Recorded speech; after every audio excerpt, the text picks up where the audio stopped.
ال13 فرسان الحدود أمام فرسان المملكة من خلال هذا اللقاء ومباراة اليوم على قديم ملعب ميسان الأولمبي بهذه المناسبة الجميلة بمناسبة الذكرى الثالثة بعد الماء لتأسيس الشرطة العراقي.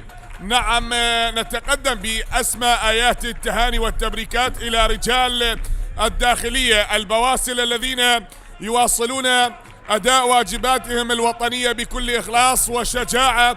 في هذه المناسبة العظيمة نقدر تلك التضحيات والدماء الطاهرة التي سالت على تراب الوطن الحبيب. وبهذه المناسبة 103 لتأسيس عيد الشرطة العراقي كل عام والعيون الساهرة بألف خير.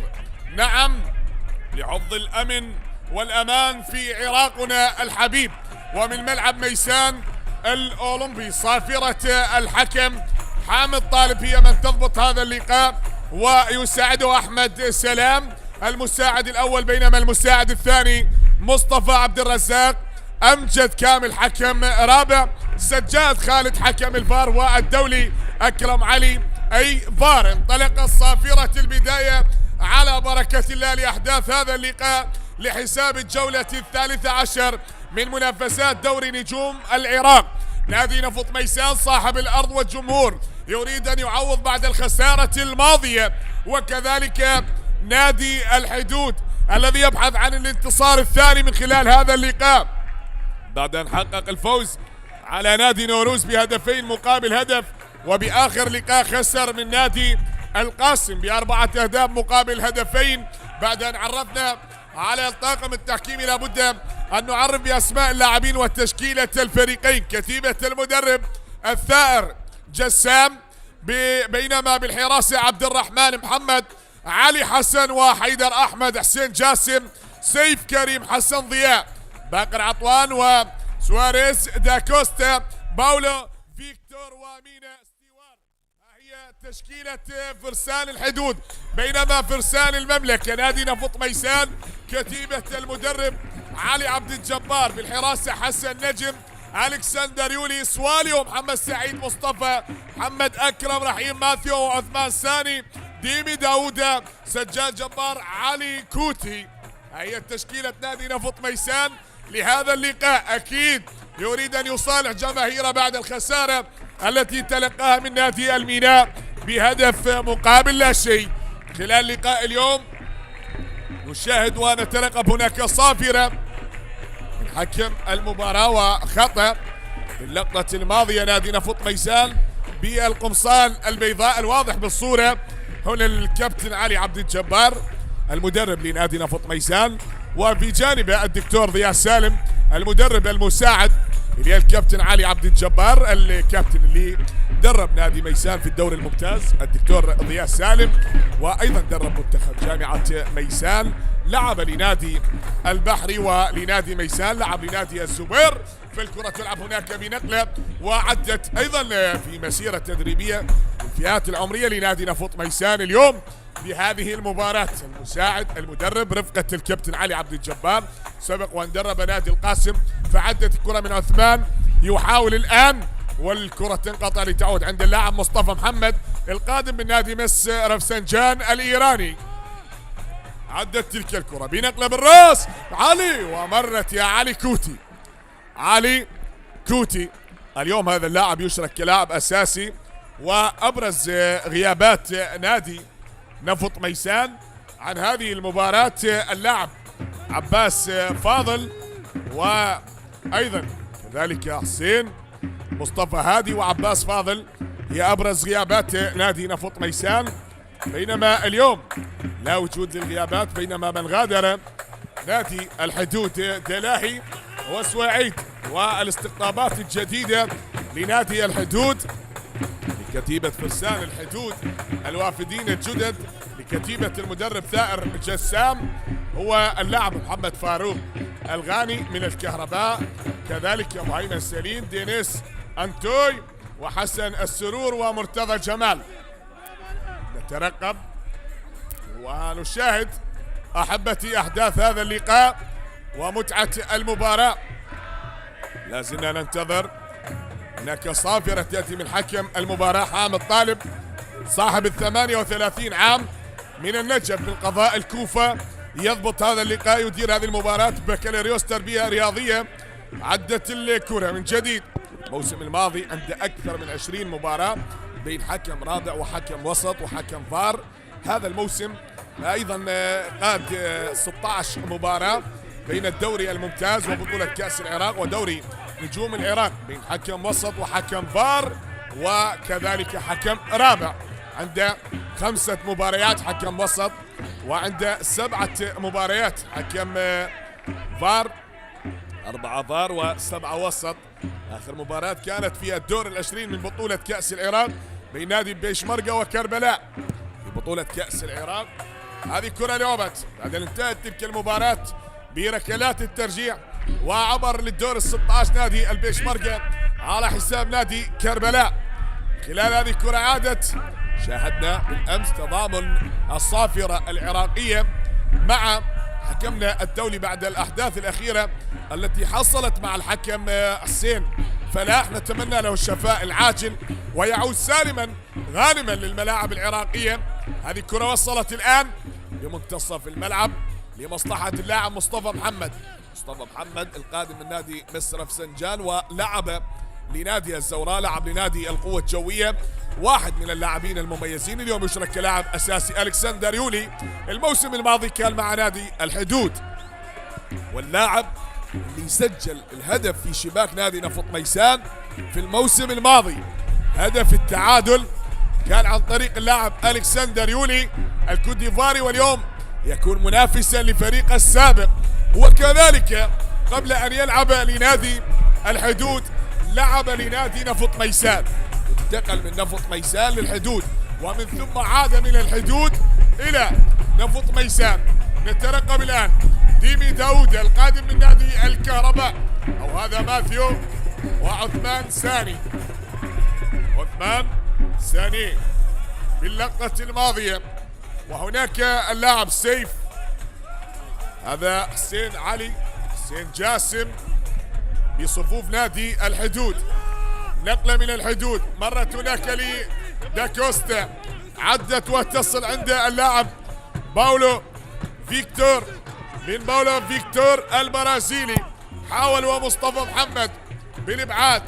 هناك نقلة تتهيأ بمنتصف الملعب، سيف من سيف كريم ابعتها. هذا باقر عطوان للموسم الثاني، هو مثل نادي كربلاء وللموسم الثاني مع نادي الحدود خلال هذا اللقاء.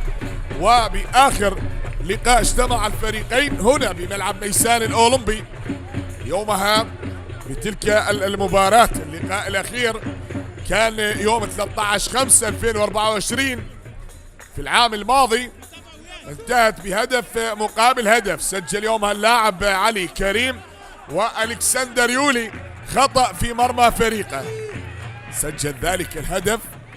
نعم نشاهد هذه تلعب من حسن نجم.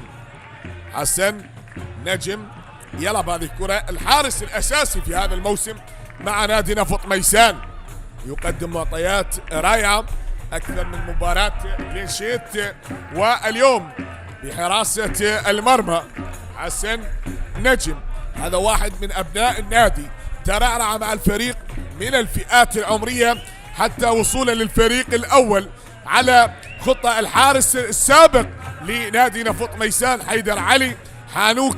هذا أيضا كان واحد من أبناء المحافظة ولن يغادر نادي نفط ميسان، وبقي حتى الآن أصبح مدربا بواحد من فرق الفئات العمرية لنادي نفط ميسان. واليوم نشاهد حسن نجم بالحراسة لنادي نفط ميسان. أما هناك عبد الرحمن محمد لكتيبة فرسان الحدود. من خلال هذا اللقاء أمام هذه المحاولات تصل الكرة هنا لعلي، بل انقطعت من محمد سعيد وإلى خارج أرضية الملعب. كرة غادرت أرضية الملعب. نشاهد أحبتي هذا سجاد جبار، سجاد، وهنا الكابتن علي عبد الجبار مطالب بتحقيق النقاط ومصالحة جماهيره نادي نفط ميسان لعب 12 مباراة. كرة بالراس ارتدت وعادت يأتي الإبعاد، تخلص وتعود هناك بنقلة، حاولت العبور وصافرة حكم المباراة خطأ. هناك تأتي صافرة الكابتن حامد طالب. السلامة للاعب بعد هذا التدخل ما بين سواليو وسيف كريم كابتن الفريق اللقطة الماضية. سلامة اللاعب أولا في هذه المباراة. هذا حامد طالب من النجف هو من يضبط هذا اللقاء، وكذلك اليوم كادر تدريبي من الفرات الأوسط باستثناء الأيفار. جماهير ميسانية متواجدة هنا، ونعم في هذه الهتافات الكابتن ثائر جسام سبق لهذا المدرب. آخر محطة تدريبية كانت مع نادي الناصرية، وقبلها مع نفط الوسط، وقبل أن ينتقل لنفط الوسط درب نادي نفط ميسان. كابتن حامد طالب حكم المباراة، يساعده الكابتن أحمد سلام المساعد الأول من الديوانية عند 6 مباريات بكالوريوس تربية رياضية. من المساعد الثاني مصطفى عبد الرزاق كذلك من الديوانية، وأيضا بكالوريوس تربية رياضية. سلامة اللاعب أيضا ب6 مباريات برصيدة هذا الموسم. أمجد كامل حكمنا الرابع كذلك أيضا اليوم طاقم تحكيمي ما شاء الله، الكل بكالوريوس تربية رياضية باستثناء الحكم الفار الكابتن سجاد خالد، ماجستير انجليش آداب انجليش كذلك، والدولي أكرم علي كذلك ماجستير دارة واقتصاد لإدارة مباراة اليوم.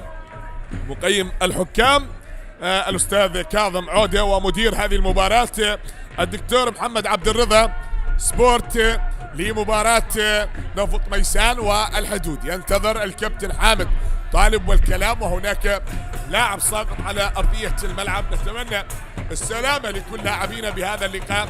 نعم يذهب ليتأكد من الفار، يستدعي الكابتن سجاد خالد والدولي أكرم علي بعد الاحتكاك باللقطة الماضية. يذهب ليتأكد الكابتن حامد طالب.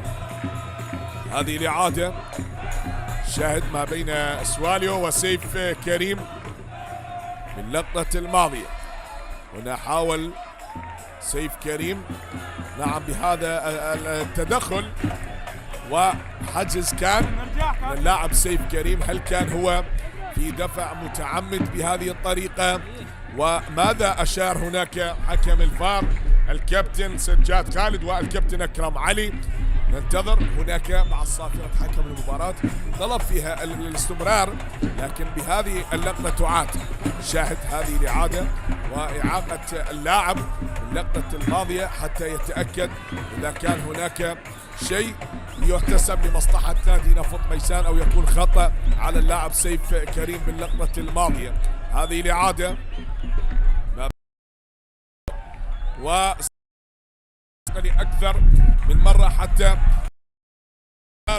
وبالأخير يخرج بنتيجة. يبقى حكم المباراة هو صاحب القرار الأول والأخير، لكن تأتي الاستشارة من قبل حكام الفار. هناك يناقشون حكم المباراة والتأكد من الحالة حتى تعاد أكثر من مرة أمام أنظار حكم المباراة، فيبقى هو صاحب القرار الأول والأخير.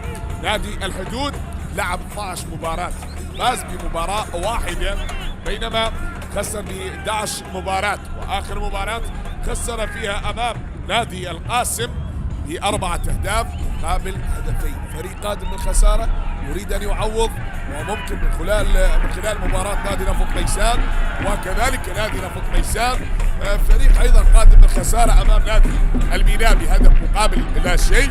هو لعب 12 مباراة عنده 5 انتصارات و3 تعادلات و4 خسائر، سجل 10 أهداف بينما استقبل الشباك 10 برصيد 18 نقطة. يحتل المركز الثامن بسلم الترتيب لدوري نجوم العراق.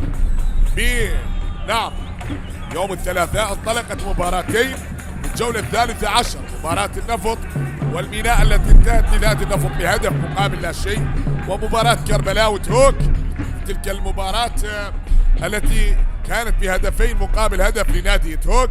وحكم المباراة في الوقت الإضافي أعلن عن نهاية المباراة بعد الأحداث التي حصلت. واليوم بنفس التوقيت مباراتين، هنا حكم المباراة الكابتن حامد طالب يعود بعد التأكد من الحالة.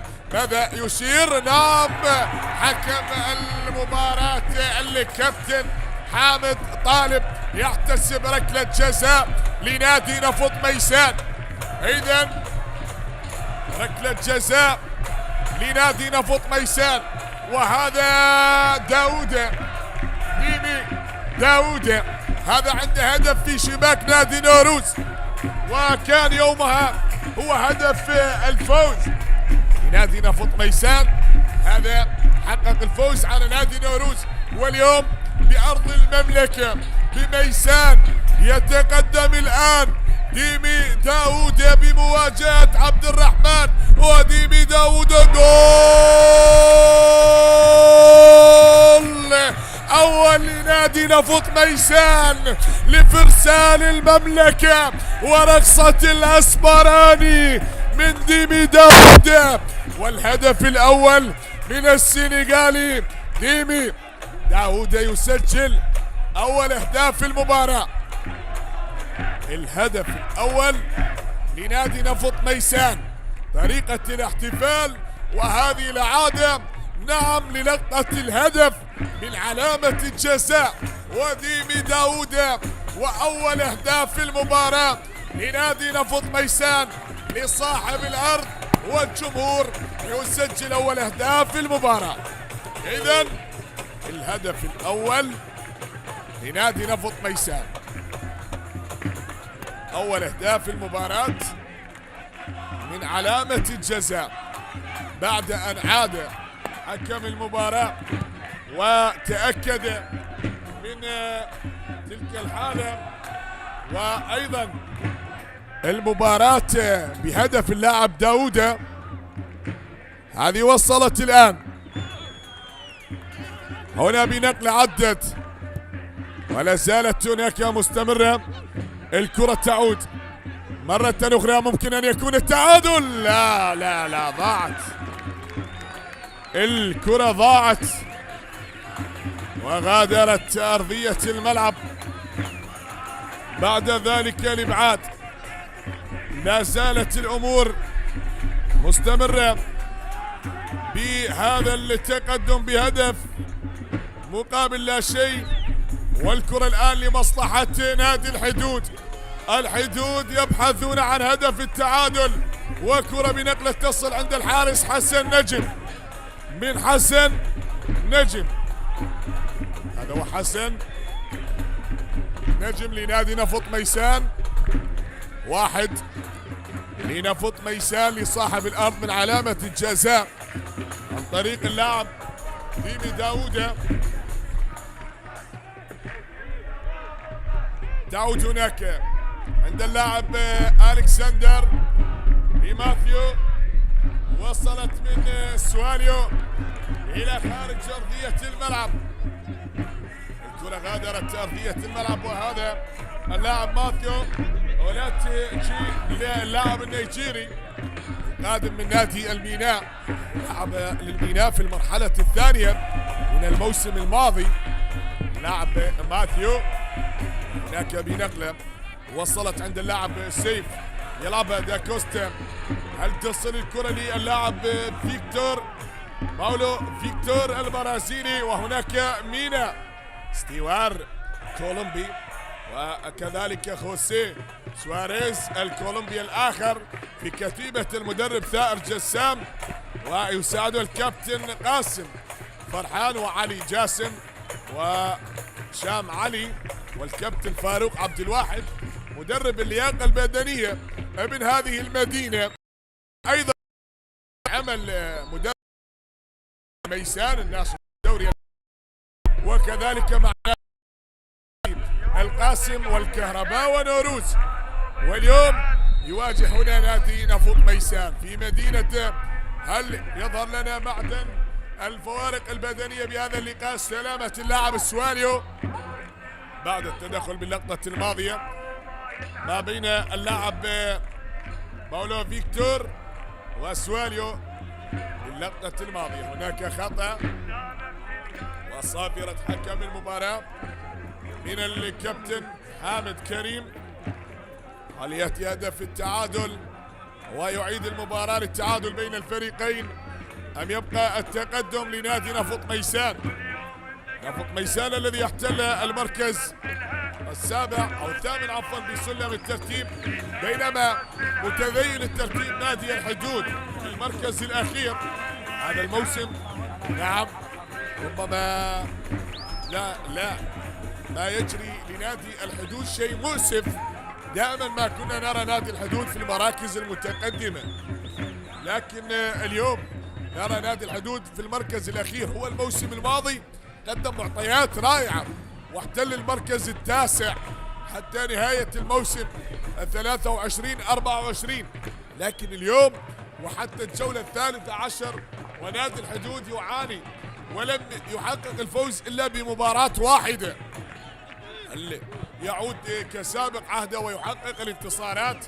الخلل أين الخلل يا سادة؟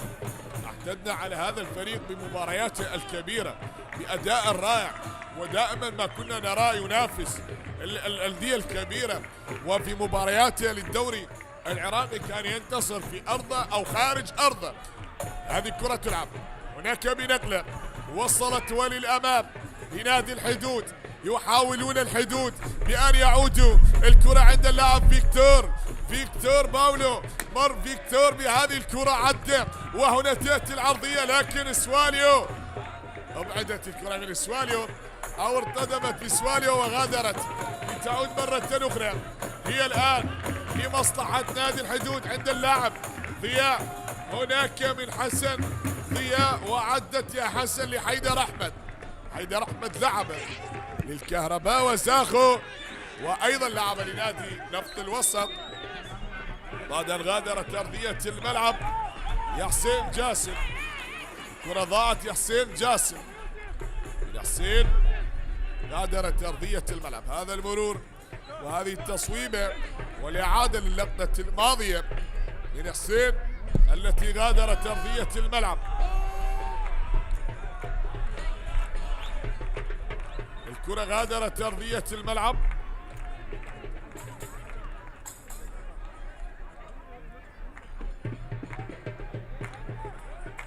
لا زلنا نشاهد حتى هذه اللحظات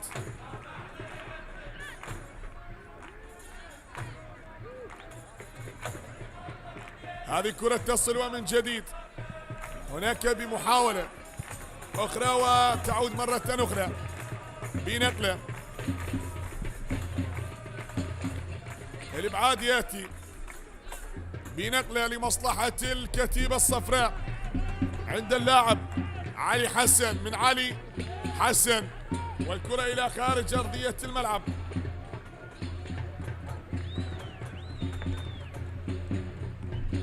هذه بعد ما غادرت أرضية الملعب. نادي نفط ميسان الموسم الماضي كذلك احتل المركز العاشر بترتيب دوري نجوم العراق. هو لعب 38 مباراة، فاز ب10 مباريات وتعادل ب16 مباراة، بينما خسر 12 مباراة. سجل 38 هدف واستقبل الشباك 39 هدف، كان برصيده 46 نقطة.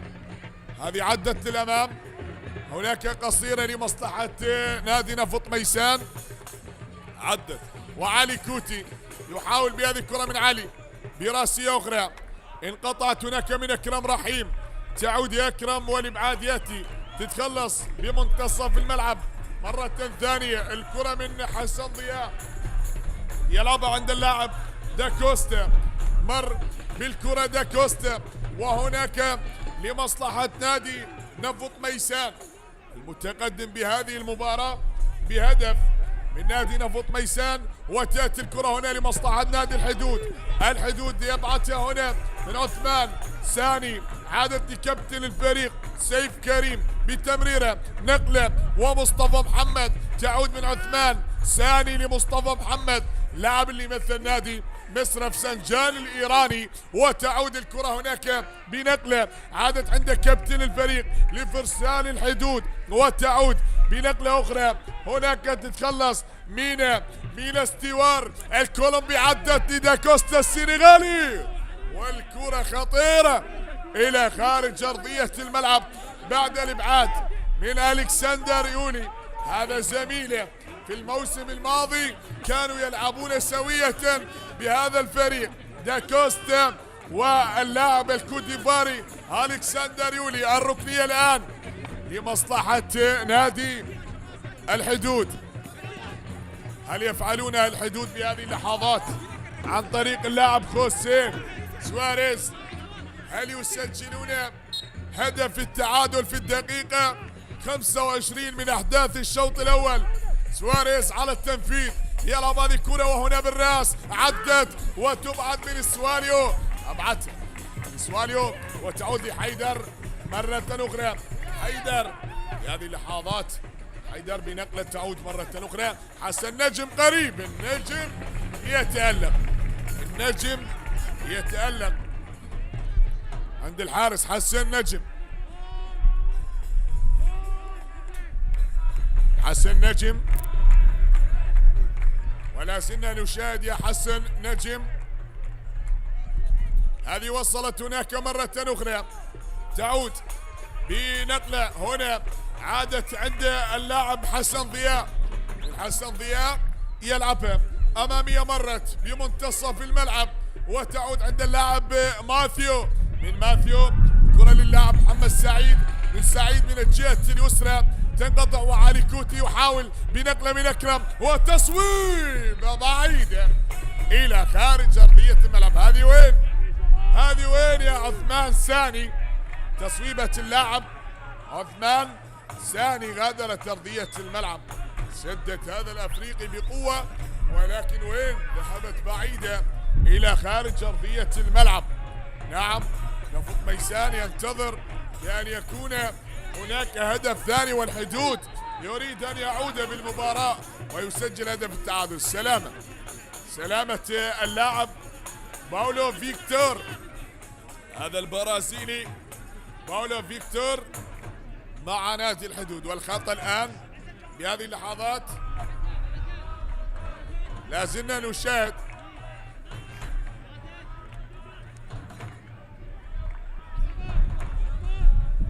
الارتقاء باللقطة الماضية.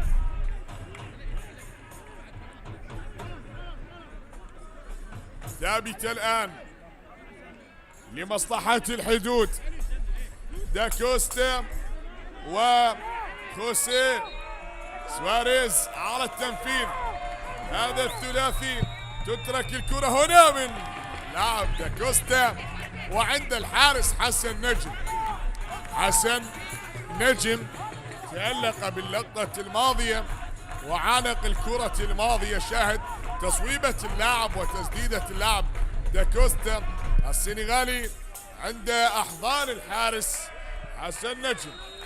ينقذ مرمى نادي نفوق ميسان من تلك الكرة الثابتة. ونشاهد حتى الآن في هذه المباراة هناك من يسعى للعودة من أجل تعديل نتيجة المباراة، وهنا من يطمح لتحقيق هدف ثاني في المباراة. الكرة عند اللاعب ماثيو عدى لعثمان، حاول المرور الآن وتصل من جديد، هناك انقطعت ومرت عند اللاعب حيدر أحمد. حيدر تعود يا حيدر أحمد للاعب حسن ضياء، نقلة بمنتصف الملعب، يحاولون من باقر. هل تعود بمنتصف الملعب؟ لا، هي الآن عند نادي الحدود. باقر عادت الكرة مرة أخرى بالوسط لسواريز، لا تلعب لسيف كريم. سيف كريم، من سيف يحاول يا سيف كريم التقدم من كابتن الفريق. سيف يتراجع بهذه اللحظات من سيف، هناك لعلي حسن. علي حسن يلعبها من علي حسن، داكوستا يحاول داكوستا الآن، ومصطفى محمد بالملاصقة مع اللاعب داكوستا ينتظر، والكرة من داكوستا عادت عند اللاعب علي حسن. تأتي العرضية وهناك راية من المساعد مصطفى عبد الرزاق. راية المساعد مصطفى عبد الرزاق من الديوانية. هذا بكالوريوس تربية رياضية يضبط هذا اللقاء، والمساعد الثاني لحكم المباراة. هذه الإعادة، هذه مرت، شاهد الإعادة. تعود هنا الكرة عند المدافع ألكسندر يولي يلعبها، وارتدت من منتصف الملعب. هذه عادت هناك بنقلة عند المهاجم علي كوتي، هذا القادم من نادي تشرين، وبنقلة عدت للأمام. نعم، عندما كان مع نادي تشرين هذا كان هداف دوري الدرجة الثانية. وصلت الكرة وعادت عند اللاعب مصطفى محمد، تعود عند المدافع سواليو من الكوتيفاري ومواطنة ألكسندر يولي، وتعود مرة أخرى هناك عند اللاعب محمد سعيد سجاد جبار.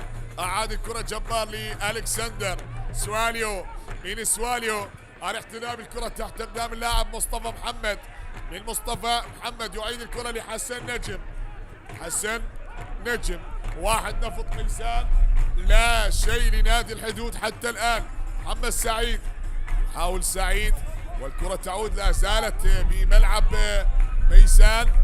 الكرة تحت أقدام اللاعب السواليو لمصطفى محمد، هو ينتظر البحث عن زميل حتى يمرر الكرة هناك عند اللاعب علي كوت، ويأتي أكرم رحيم من الخلف، لكن هنا سيف كريم وأبعدت الكرة. عادت عند اللاعب سيفو، من سيف وعادت من ضياء. باقر يا عطوان بوسط الميدان عند اللاعب داكوستا. الآن ماريا داكوستا، هل يمررها من داكوستا؟ والكرة عند اللاعب حسين جاسم، تأتي العرضية هناك باتجاه باقر عطوان. هذا الشقيقة أمجد عطوان لاعب منتخبنا الوطني والهداف الثاني في دوري نجوم العراق حتى الآن، بعد مهند علي ميمي عنده 7 أهداف، ومهند علي لاعب الشرطة ب8 أهداف. لاعب عباس لاعب القوة الجوية كذلك ب7 أهداف بترتيب دوري نجوم العراق. عادت لي الحارس حسن نجم، حبت نلعب الدقيقة 31 من أحداث الشوط الأول، ونفط ميسان متقدم بهدف من علامة الجزاء. سجله اللاعب ديمي داوودة السنغالي، لاعب اللي مثل نادي الكهرباء، وقبل أن ينتقل من الكهرباء مثل نادي كربلاء لفترة قليلة. هذه وصلت الآن، تعود واللعب لنادي السيد العماني في موسم 21-22، وعادت الآن. هنا الكرة عند اللاعب سواليو، من سواليو وصلت لمصطفى محمد، من مصطفى اللاعب سواليو يلعب هناك باتجاه اللاعب ألكسندر يولي، من ألكسندر وتعود عند الحارس. الاحتفاظ بالكرة تحت أقدام لاعبين نادي نفط ميسان، وبهذا التقدم بهدف مقابل لا شيء. هي وصلت الآن بتصويبة عالية، هذه الكرة بالراس تتخلص عند اللاعب سواريز، هذا خوسي، ومرت الكرة هناك خطأ، لكن حكم المباراة يطلب استمرارية اللعب. سقوط لاعب على أرضية الملعب، وتعود من أكرم رحيم تتخلص إلى أن غادرت. هذا أكرم رحيم، واحد من لاعبين نادي نفط ميسان المميزين لأكثر من 8 مواسم مع نادي نفط ميسان. خطأ كان هناك ممكن باللقطة الماضية على اللاعب عثمان ساني بعد الاحتكاك مع اللاعب خوسي سواريز. مصطفى محمد وتوجيهات المدرب علي عبد الجبار.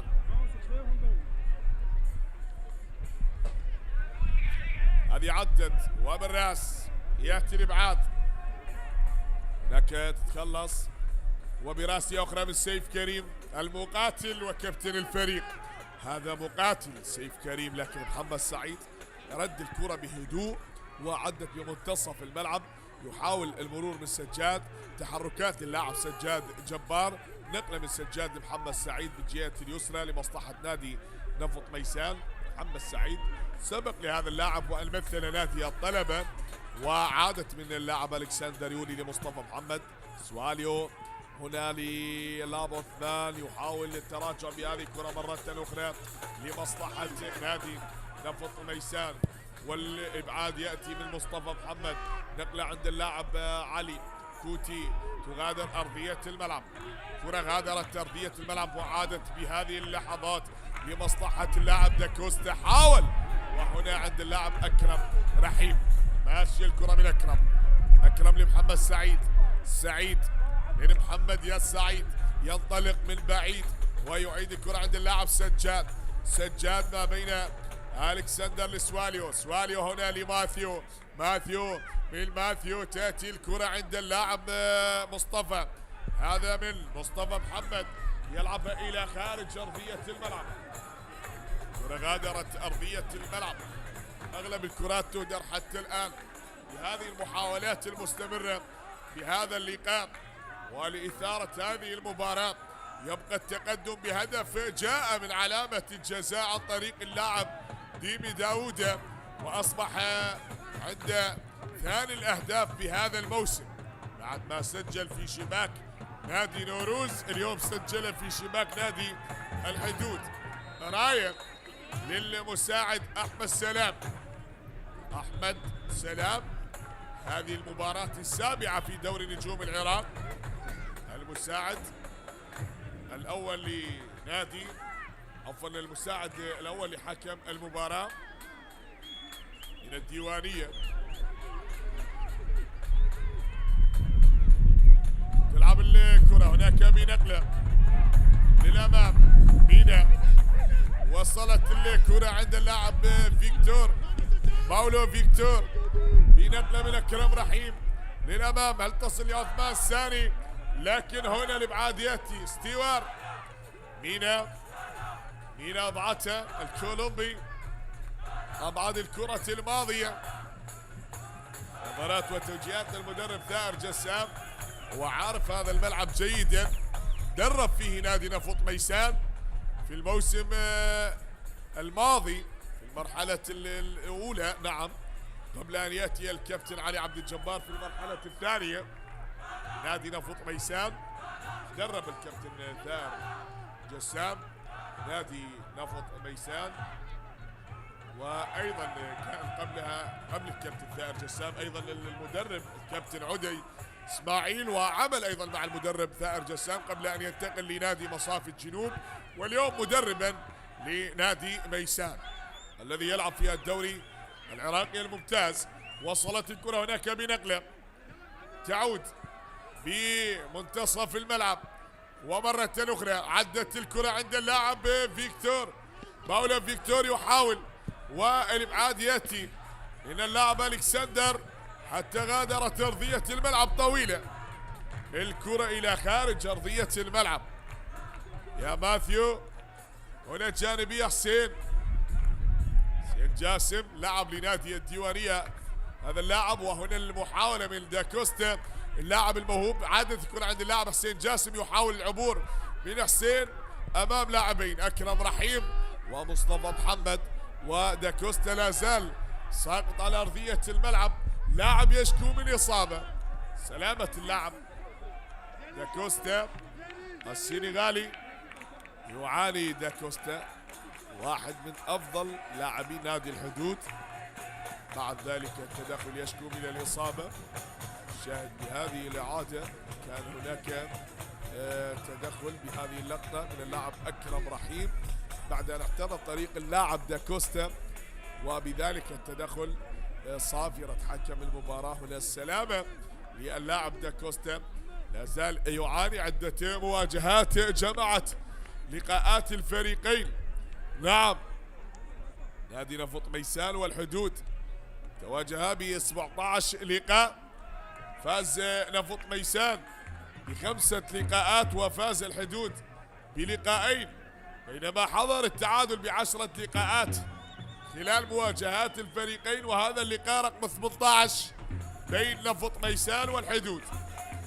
إذا نشاهد ونتابع أحبتي. هنا داكوستا ترك أرضية الملعب ليتلقى العلاج ويعود لأرضية ملعب المباراة. إن شاء الله الشفاء لداكوستا ولكل اللاعبين. لا نريد أن نشاهد الإصابات في هذه المباراة. هذه بنقلة مرت هناك بمحاولة عدت عند اللاعب ووصلت للحارس عبد الرحمن محمد. تعود وبالراس مرت هناك لي حسن نجم. راسية اللاعب باولو فيكتور البرازيلي باللقطة الماضية وصلت لأحضان الحارس حسن نجم. عند الحارس حسن نجم يلعبها وبراسية من علي كوتي وصلت لسجاد. تعود يا علي كوتي، تعود يا علي كوتي. وهناك صافرة تأتي حكم المباراة الكابتن حامد طالب، حكم درجة أولى من عام 2014، يضبط هذا اللقاء من الحكام المميزين في دورينا. ونتمنى التوفيق للصافرة العراقية المتواجدة في دوري نجوم العراق وكذلك في المحافل الدولية. لجميع حكام دورينا يقدمون معطيات كبيرة ومجهود كبير، وكذلك يتحملون عناء السفر ويقدمون كل ما بوسعهم من طاقة من أجل نجاح المباريات في دوري نجوم العراق. بدورنا كإعلام وكجمهور نشيد بقدرات الحكام، سواء من حكام الوسط، من المساعدين، من المشرفين، من مقيمي الحكام، ومن بالخصوص لجنة الحكام كافة متفضلين. وكذلك دائما ما ندعم هذه الشريحة، هذه الحلقة التي لولاها لا وجود لمباريات كرة القدم. فهم يقدمون ما بوسعهم من أجل نجاح دورينا ومنافسات دورينا، سواء إن كانت في دوري نجوم العراق أو في الدوري الممتاز أو في دوري الدرجة الأولى الدرجة الثانية، وحتى في بطولات ومنافسات الفئات العمرية تجد هذه الصافرات والراية متواجدة لتضبط تلك اللقاءات. واليوم بهذا اللقاء أحد حكام دورينا حامد طالب وزملاء الذين يضبطون هذا اللقاء. الكرة وصلت هناك من جديد بمحاولة عادت الآن وبنقلة للأمام بالراس من سواليو ويأتي الإبعاد للأمام. الكرة وصلت عند المدافع حسن ضياء، يعيد الكرة للحارس عبد الرحمن محمد. لكن صقر عجيل في الدكة اليوم حسين جاسم من حسين، والكرة بمنتصف الملعب يا حسين. نقلة من مصطفى محمد. سيف كريم يترك هذه الكرة تغادر أرضية الملعب من سيف كريم. الكرة تترك إلى أن غادرت أرضية الملعب وعادت الآن براسية أخرى. الإبعاد هناك ماثيو وسجاد، من ماثيو لحسن ضياء، يلعب حسن ضياء. نقلة عند اللاعب سواريز، يلعبها لداكوستا بالراس. داكوستا وهنا للاعب حسين جاسم، انقطعت من عثمان ساني، عدى ساني لمصلحة نفط ميسان والكرة تنقطع الآن. الإبعاد يأتي من حسن ضياء، أخرج الكرة إلى خارج الملعب برا الملعب. كرة اللاعب عثمان ساني بعد المرور. هذه عرقلة وخطأ بذكاء فني من اللاعب حسن. اللقطة الماضية وصلت الكرة هناك من علي كوتي عند المدافع فيكتور، عدت وعند الحارس عبد الرحمن يلعبها طويلة وبالراس عند داكوستا. من جديد يحاول الهجوم لفرسان الحدود، يحاولون الحدود وحكم المباراة يقول له انهض انهض يا داكوستا، انهض يا داكوستا. هناك من الجهة اليسرى محاولة العبور الآن لمصلحة نادي نفط ميسان سجاد، ومن محمد سعيد الكرة بالراس ارتدت وعادت عثمان ساني وديمي داوود. هذا الثنائي يشكل خطر على دفاعات نادي الحدود، لكن سيف كريم متواجد. عادة ماثيو، تأتي العرضية، ديمي داود سداد، خطير يا داود، والتصدي روعة. عبد الرحمن فنان يا عبد الرحمن، تألق وأنقذ مرمى الحدود من تلك التسديدة الرائعة من ديمي داود. كاد هذا الأسمراني أن يزور الشباك للمرة الثانية. هذه النقلة الرائعة من ماثيو حطها بقدم اللاعب ديمي داود، لكن محمد أو عبد الرحمن محمد كان متواجد نعم بإصرار وتصدي وإبعاد الكرة الماضية. عادت بنقلة، هناك راية من المساعد أحمد سلام،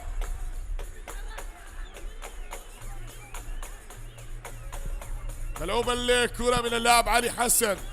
علي حسن يلعبها وتعود مرة أخرى يا علي.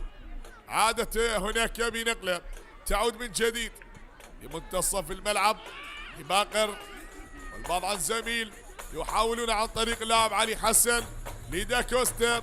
تحركات من أكرم رحيم، أكرم رحيم بمنتصف الملعب. سواريز يلعب هذه الكرة مرة الآن، ممكن للحدود، ممكن للحدود من اللاعب حيدر أحمد، ولكن انقطعت حيدر وعادت هناك بالراس من اللاعب حسن ضياء حتى غادرت أرضية الملعب. الكرة غادرت أرضية الملعب. خلاص الآن بالوقت الإضافي 5 دقائق لنهاية أحداث الشوط الأول. من الوقت الإضافي تضاف 5 دقائق لنهاية الشوط، ونلعب بالدقائق المضافة من حكم المباراة. هذه عادت الآن بنقلة أخرى، حاول وصلت من جديد. هناك من يعدي وهناك من يبحث عن هدف ثاني، وهنا من رد الكرة للحارس عبد الرحمن، وتعود الآن. هذه وصلت هنا عند ماثيو، والابعاد ياتي من الكسندر يولي لسواليو، خلصها من سواليو لعلي. علي حسن ماشي الكرة من علي بتسديد يا علي حسن الى خارج ارضية الملعب. لعب للقوة الجوية، لعب لنادي القاسم، وبتلك الكرة التي غادرت ارضية الملعب. اغلب الكرات تهدر حتى الان.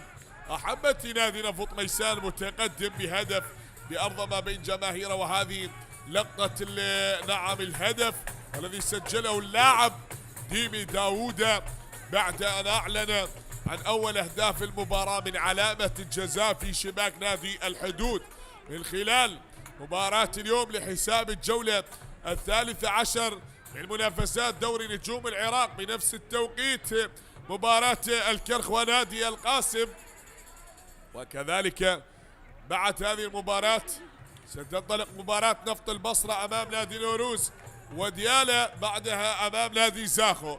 يوم غد الجمعة 4 مباريات، الكهرباء يواجه الزوراء، وأربيل يواجه القربة، والنجف يواجه الشرطة، والقوة الجوية يواجه الطلبة في ختام الجولة 13 من منافسات دورينا.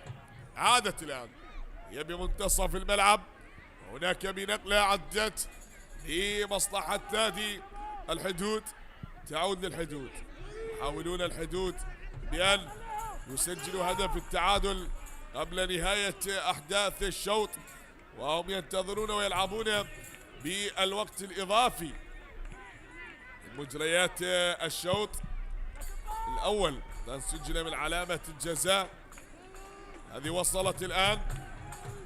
هناك عند اللاعب سيف من باقر عطوان، وعادت لديمي داوود يحاول.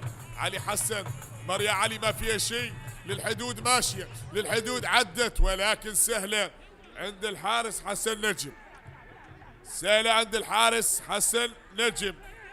بهذه اللحظات وهذه الدقائق المتبقية من الوقت الإضافي حتى هذه اللحظات، والكرة عند اللاعب مصطفى محمد بنقلة الابعاد يأتي من حسن لسيف كريم، وهناك من مينا، أبعتها مينا استوار، أبعد الكرة إلى خارج أرضية الملعب.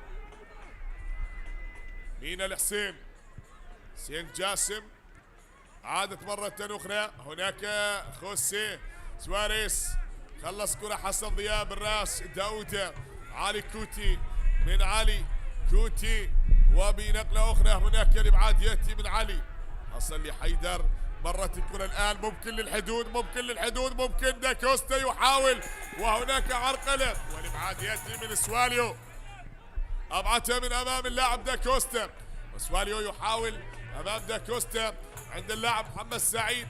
تتخلص الكرة من سعيد وتعود هناك من اللاعب داود، يعيد الكرة للخلف لدفاعات نفط ميسان، والكرة بوسط الملعب من أكرم. خاطئة عادت عند اللاعب، هذا هو مينا لسواريز. خوسيه سواريز لحسين جاسم. سير يا جاسم، سير يا جاسم من حسين لعلي حسن. علي يحاول علي بنقله من علي بوسط الملعب بهذا الخط المنتظم، وتراجع دفاعات نادي نفط ميسان للخلف، وتشاهد هجمات نادي الحدود بالبحث عن هدف يعدل نتيجة المباراة قبل صافرة نهاية لأحداث هذا الشوط. هي وصلت الآن وعدت من حسين جاسم يحاول العبور. حسين جاسم نقلة من حسين عند اللاعب فيكتور باولو فيكتور. خوسيه سواريز هناك لحيدر، يحاول حيدر، هل يعيد الكرة لباقر عطوان؟ لكن هو من يعدي. حيدر أحمد يلعب داخل منطقة 18. الله، والقائم نعم يتصدى لكرة التعادل بعد تلك التصويبة الرائعة. فيكتور، لا لا لا يا فيكتور، ضاعت يا فيكتور لقطة التعادل، ضاعت على الحدود باللقطة الماضية. أعدها يا مخرج. حيدر أحمد بهذه الطريقة وبهذه التصويبة إلى اللاعب سواريز.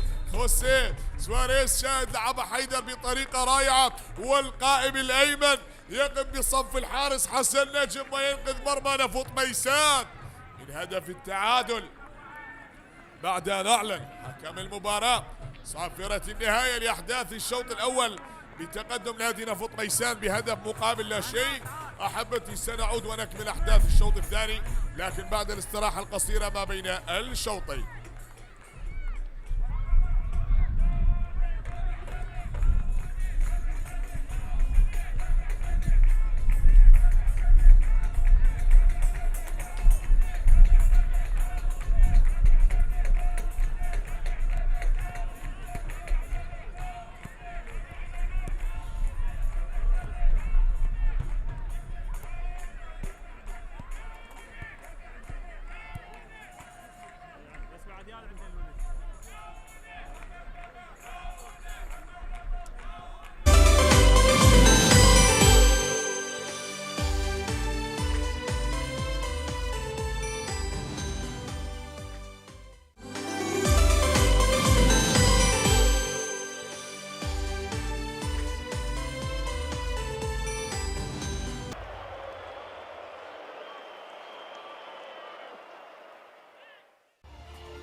يحاول الآن الكرة الخطيرة، جول جول جول جول. كريم درويش، كريم درويش يأتي بالهدف القاتل، هدف الثلاث نقاط للهوك.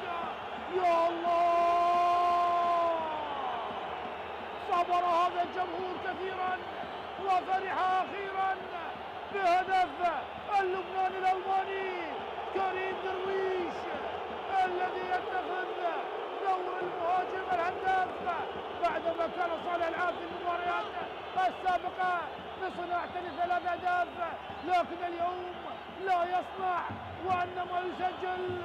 درويش يزور شباك نفط البصرة.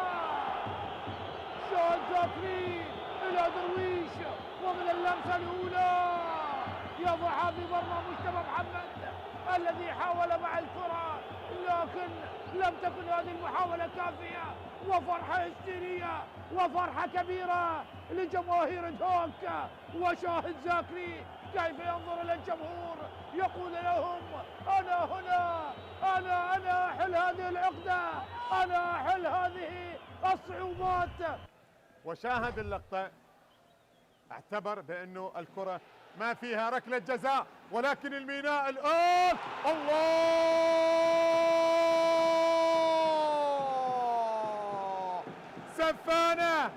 سفانة البصرة، الميناء، الموج الأزرق،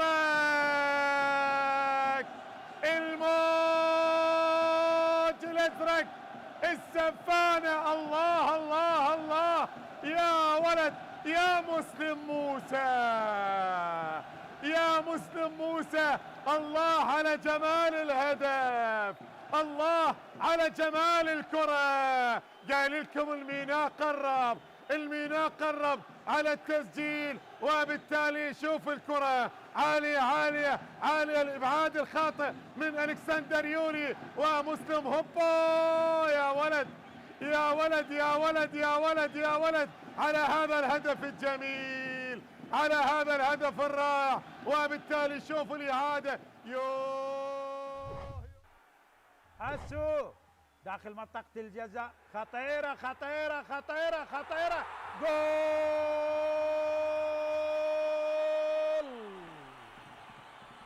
أحمد محمود لنوروز بخطأ من دفاعات ديالا. لاحظ عسو ومحمود. اي نعم الله، احمد محمود بهدف جميل يصل الى هدف الرابع. رائحة هدف لنوروز، واحد من الاهداف الجميلة عن طريق احمد محمود بهدف رائع.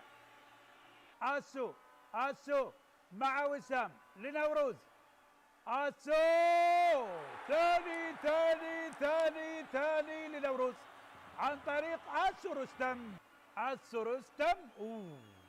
حارس وسام في زاوية والكرة بزاوية اخرى.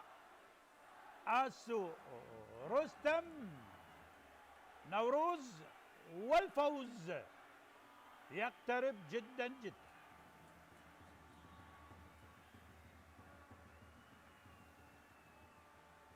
ثاني لنوروز، انطلاقة الآن وجول. هدف عن طريق أحمد تركي، اللاعب البديل. أحمد تركي أعتقد لاعب مثل نادي القاسم. هدف لديالة لكن الصحوة متأخرة. 2-1 الآن. أحمد تركي اللاعب البديل في شباك نادي نوروز. إلى شروان من جديد، إلى حيدر أحمد، التمريرات القصيرة وصلت إلى حيدر أحمد، يلعب الكرة العالية، الكرة الخطيرة، جول جول جول جول جول.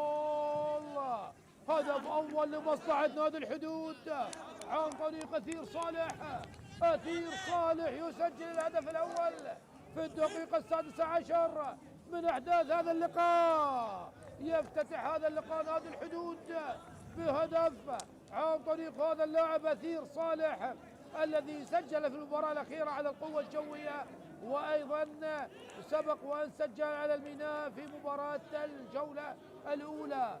أثير صالح الذي يسجل ثالث أهدافه بعد كرة جميلة بالمقاس، وأثير صالح من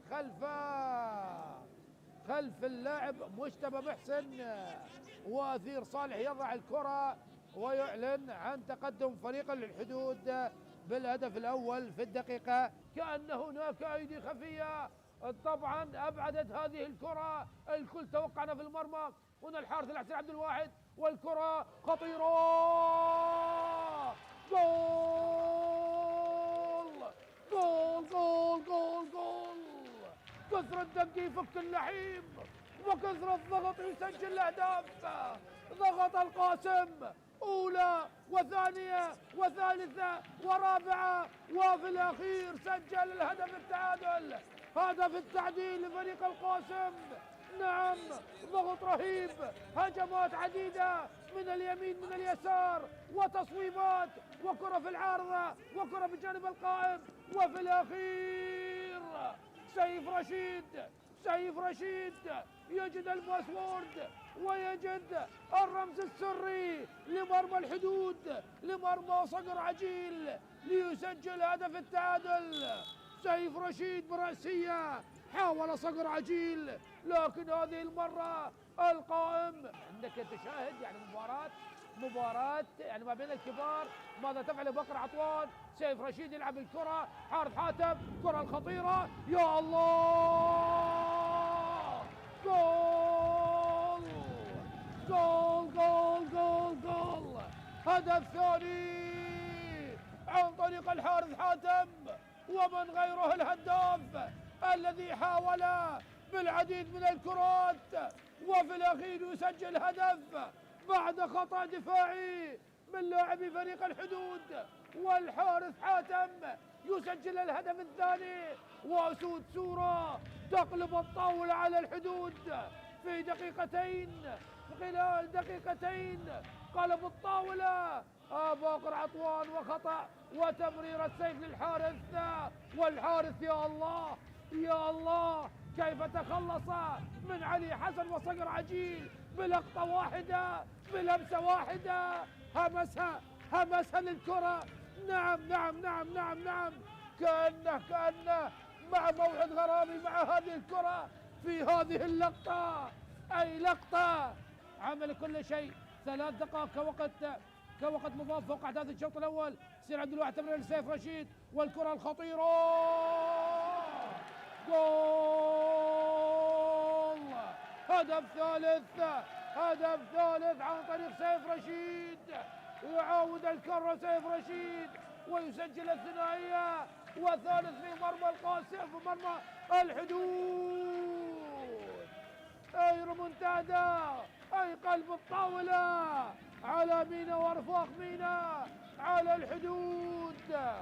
أي عودة، أي كومباك لنادي القاسم بعد التقدم بعد التأخر، عاد وعدل والآن يتقدم. الله الله الله الله يا سيف رشيد، لكن هناك شك في هذه الزاوية،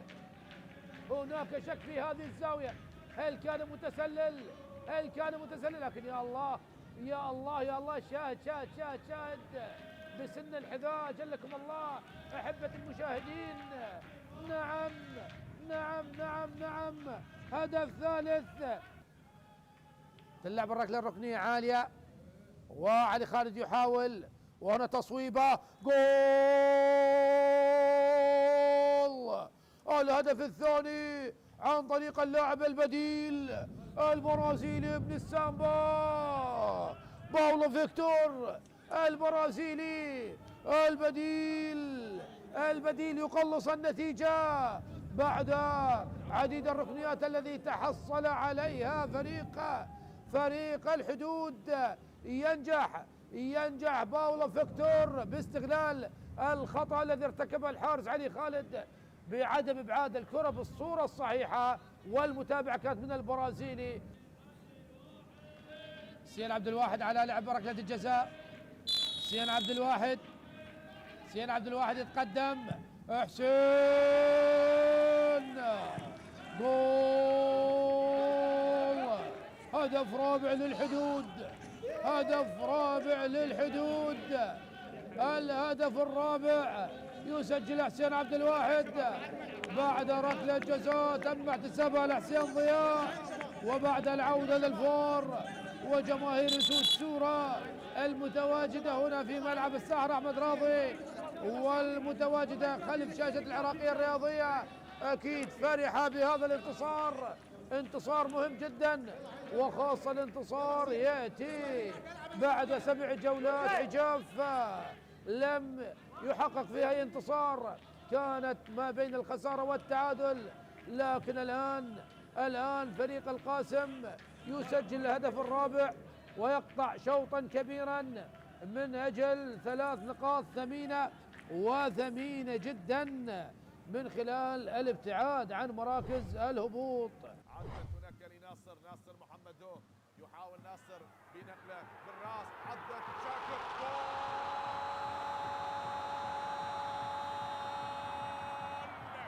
إلى الأسود، أبيض أبيض أبيض، لا هذا محمود الأبيض وليس الأسود، محمود الأسود يسجل الهدف الأول لنادي زاغو بأهداف محمود الأسود بأول أهداف المباراة براسية غوستافو، وأكمل عليها اللاعب محمود الأسود وسجل الهدف الأول في المباراة. أول أهداف اللقاء لأبناء الخابور بهدف أول من اللاعب محمود الأسود، وأول أهداف المباراة الرائعة والجميلة لحساب الجولة 12. وغوستافو عدى، غوستافو جول! لا يعرفون المستحيل بتمريرة من محمد علي عبود، وشاد غوستافو مر من الجميع ووضعها في المرمى، أضاف الهدف الثاني في اللقاء. الله الله الله الله يا غوستافو، جميل غوستافو هنريك، مرت من تحت الأقدام، مرت من تحت الأقدام، قال لها روح، سجل وأسكنها الشباك غوستافو. هذا هو اللاعب اللي سجل في شباك كربلاء والزوراء والشرطة، يعود ليسجل هنا. لكل من يتابع المباراة، علي يوسف لحسن عبد الكريم، تبقى المحاولة للزوراء خطيرة، جول جول، الله!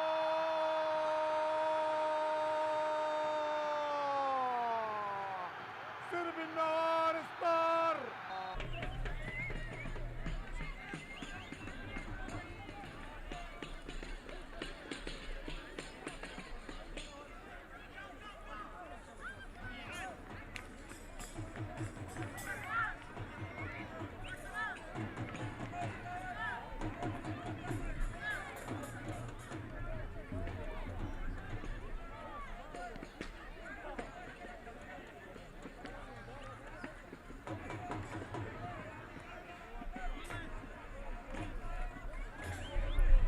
اهلا ومرحبا بكم من جديد احبتي متابعي قنوات شبكه الاعلام العراقي. بعد ما تركنا الشوط الاول ينتهي بتقدم نادي نفط ميسان بهدف دون رد، اتينا لمجريات الشوط الثاني، شوط المدربين، شوط التكتيك، شوط الحلول الفنيه. ما هي الخطه التي رسمها المدرب ثائر جسام، وما هي خطه المدرب علي عبد الجبار لمجريات الشوط الثاني؟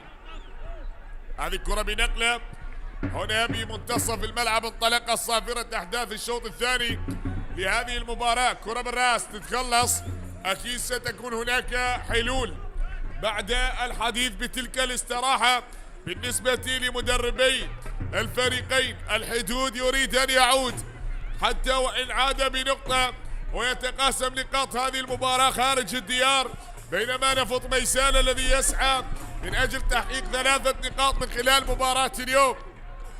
ضاعت الكرة إلى الغادرة أرضية الملعب، هذا داوودة صاحب هدف المباراة حتى الآن، سجل من علامة الجزاء أول أهداف المباراة. والكرة عند اللاعب حيدر أحمد، حيدر ملعوبة الكرة تتهيأ في منتصف الملعب العالي لحيدر، ارتدت وغادرت أرضية الملعب، غادرت أرضية الملعب جانبية لمصلحة الحدود، طويلة من باقر عطوان. هناك عند اللاعب مصطفى محمد، نقلة للأمام من مصطفى محمد وتتهيأ من سيف كريم. سيف كريم يعيد الكرة عند اللاعب مينا إلى استوار بسيف كريم كابتن الفريق، عادت من سيف كريم، والعودة كانت مع صافرة حكم المباراة الكابتن حامد الطالب هو من يضبط هذا اللقاء، ويساعده أحمد سلام المساعد الأول، والمساعد الثاني مصطفى عبد الرزاق، بينما الحكم الرابع أمجد كامل، سجاد خالد حكم الفار، وأكرم علي مساعد الفار. وصلت الكرة هناك بعرضية تأتي لمصلحة الحدود إلى اللاعب، هذا هو باولو فيكتور، وتأتي العرضية هنا الخروج، والكرة عند الحارس حسن نجم. يتألق حسن نجم والتصدي للكرة الماضية، وهذا محمد سعيد. اللقطة الماضية تلعب طويلة من الحارس حسن نجم، يتألق والإبعاد يأتي هناك عند اللاعب هذا هو عثمان الساني، وكذلك ماثيو بوسط الملعب. نادي نفط ميسان كما ذكرنا يحتل المركز الثامن بترتيب دوري نجوم العراق، فاز ب5 مباريات، فاز على نادي القاسم 2-1، على نفط البصرة 1-0، 2-0 على الكرخ، وكذلك 2-1 على القرمة، 1-0 على نادي نوروز، بينما تعادل ب3. مرت الكرة هناك من اللاعب عثمان، يحاول الآن مر من الجهة اليمنى، وعبد الرحمن محمد يتألق ويتصدى للكرة الماضية.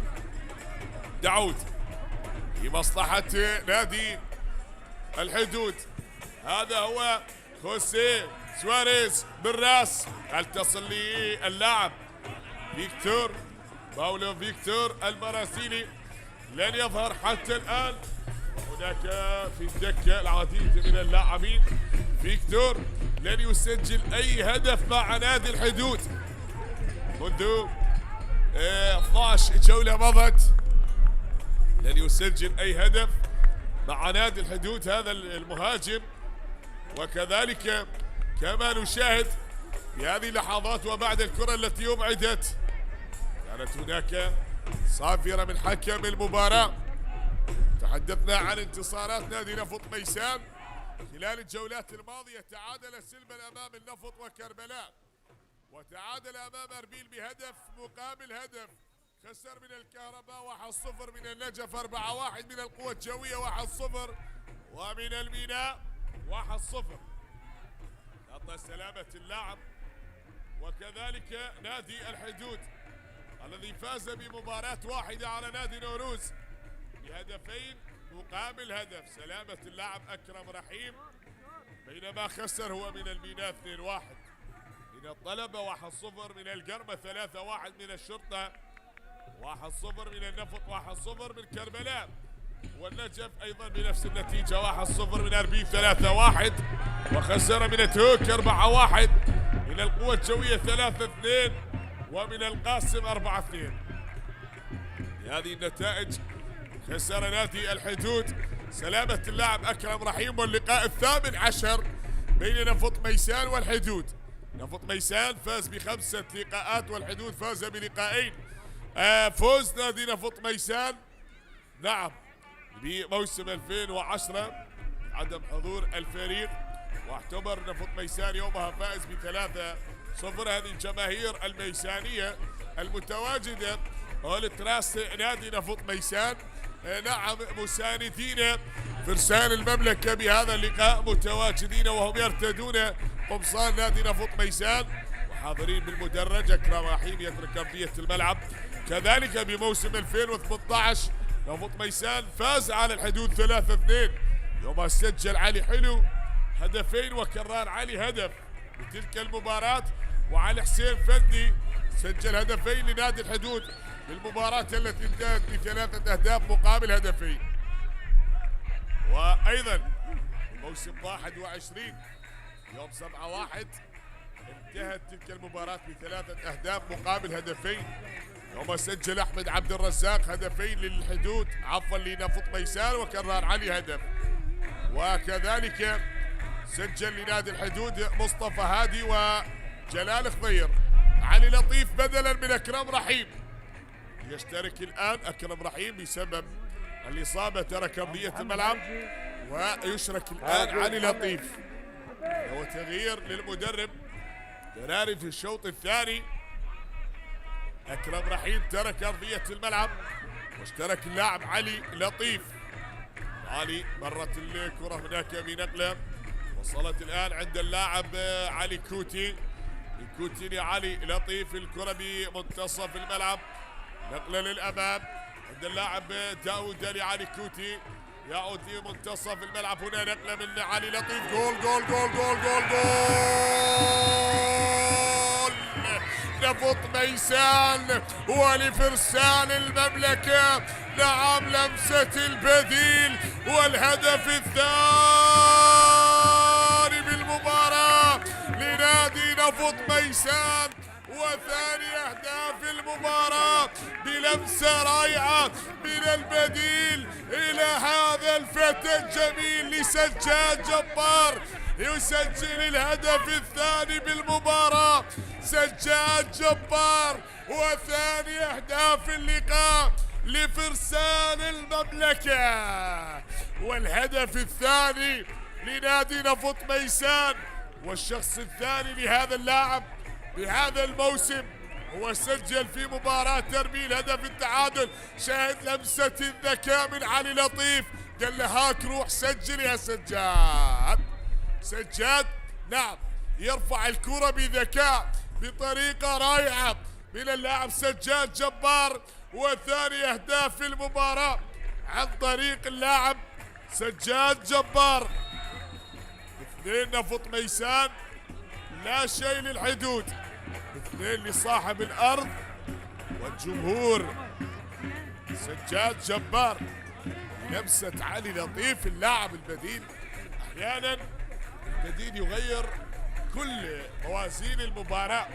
لمسة هذا اللاعب الموهوب علي لطيف أضافت هدف ثاني بعد ما مرر الكرة لسجاد جبار وسجل الهدف الثاني بالمباراة. نعم هدف ثاني نفط ميسان. إذا 2-0 نتيجة المباراة، 2 لنفط ميسان لا شيء لنادي الحدود حتى هذه اللحظات، وتصل هناك من جديد. تعود مرة أخرى، وصلت الكرة من جديد بنقلة، مرت هذه الكرة عادت الآن، تعود بنقلة أخرى. لا زلنا نشاهد، لا زلنا نترقب.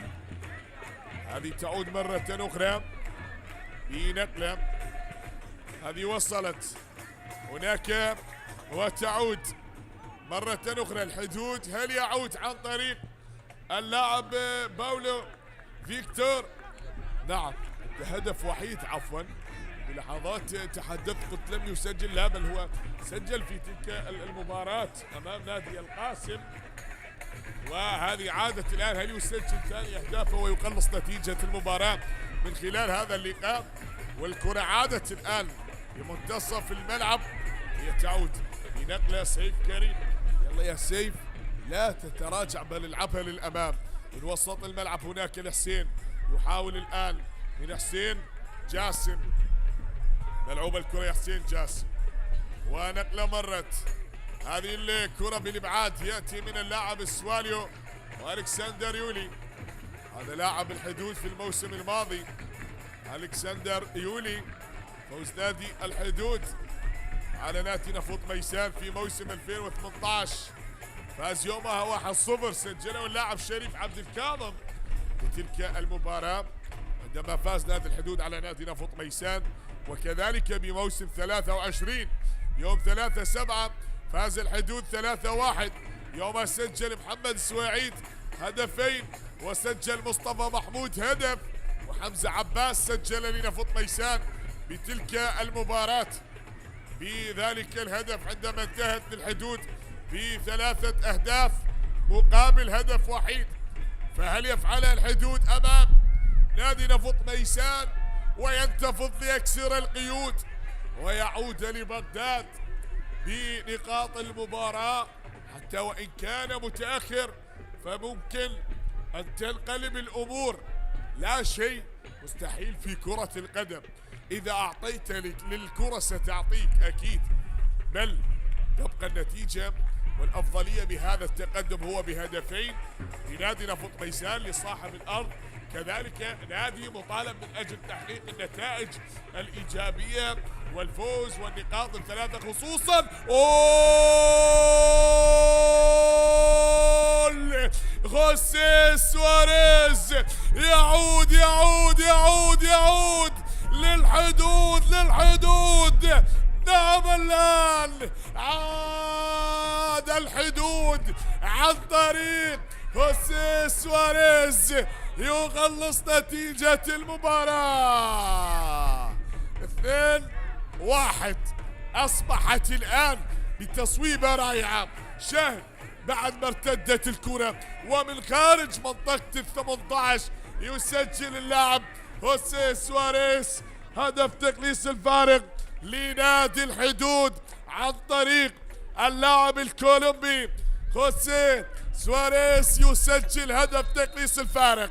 الإعادة وهدف جميل روعة للحدود، يعود بتصويبة، نعم أسكنها شباك الحارس حسن نجم برأس المدافع. نعم خربطت الأمور على الحارس ودخلت المرمى. خلصت نتيجة المباراة 2-1، لكن هذه المرة عن طريق اللاعب سواريز يخلص نتيجة المباراة وتصبح الآن بهدفين مقابل هدف. منذ يومين ونادي الحدود متواجد في ميسان. نعم سمعت كان هناك قرار للحكام، كان من المقرر أن تلعب المباراة بالأمس. هذه الإعادة بهذه الكرة الماضية. شاهد وبعد هذا المرور هناك شيء، كان اللاعب مينا وعلى ما يبدو حكم المباراة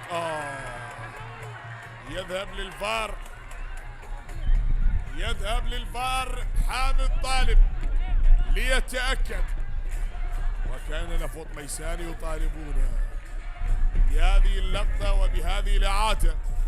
شاهد ما بين اللاعب سجاد جبار وهل فيها ركلة جزاء ويتأكد، وكذلك مينا ستيوار مد قدم بهذا الدخول، لكن يبقى القرار عند حكم المباراة. هذه الإعادة. شاهد بين اللاعب مينا وسجاد جبار صاحب الهدف الثاني بالمباراة.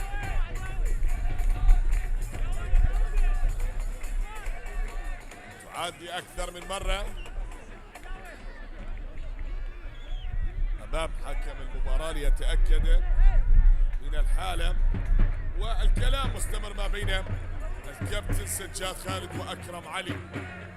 أيفار الدولي هناك يتأكد من الحالة، هل تحتسب بركلة جزاء لنادي نفط ميسان وتكون الركلة الثانية في المباراة أم لا وجود لركلة جزاء بهذه الحالة؟ شاهد دخول قدم اللاعب مينا مع اللاعب سجاد جبار باللقطة الماضية، لا وجود لركلة جزاء.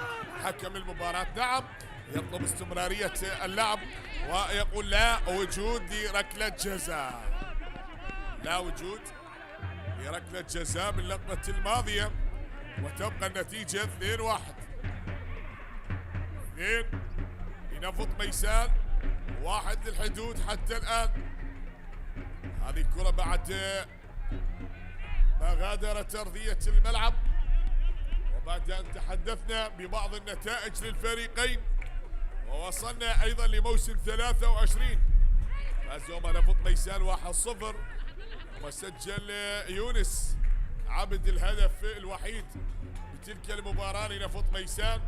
وأيضا في موسم 24-23 يوم 23/2 انتهت تلك المباراة بهدفين مقابل هدف، يوم سجل سجاد جبار وعلي حسين هدفين بتلك المباراة في مباراة الذهاب، وسجل إبراهيم غازي لنادي الحدود بتلك المباراة. وفي آخر لقاء في مباراة الإياب الموسم 23-24 يوم 13/5/2024 بتلك المباراة التي انتهت بهدف مقابل هدف. سجل علي كريم وأخطأ يومها المدافع ألكسندر يولي، أدخل الكرة في مرمى فريقه وانتهت بهدف مقابل هدف. شاهد الآن سجاد جبار التقدم بهدفين مقابل هدف. هل يبقى نادي نفط ميسان سيطر على هذه المباراة بهذا الخطأ؟ لا يا شباب، هذه الأمور مرفوضة هذه التصرفات يا كباتن. سيف كريم، وكانت البطاقة على اللاعب حيدر أحمد باللقطة الماضية. سيف الآن على التنفيذ لنادي الحدود.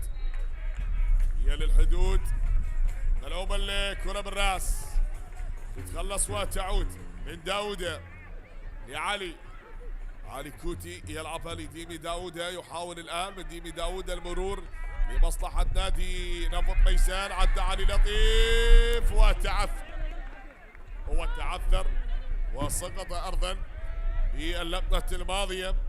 علي لطيف اللاعب البديل عندما اشترك صنع هدف ثاني لنادي نفط ميسان. هذه كرة تلعب للأمام، تخلص من اللاعب ماثيو، لكن بتمريرة ماثيو لمصطفى محمد.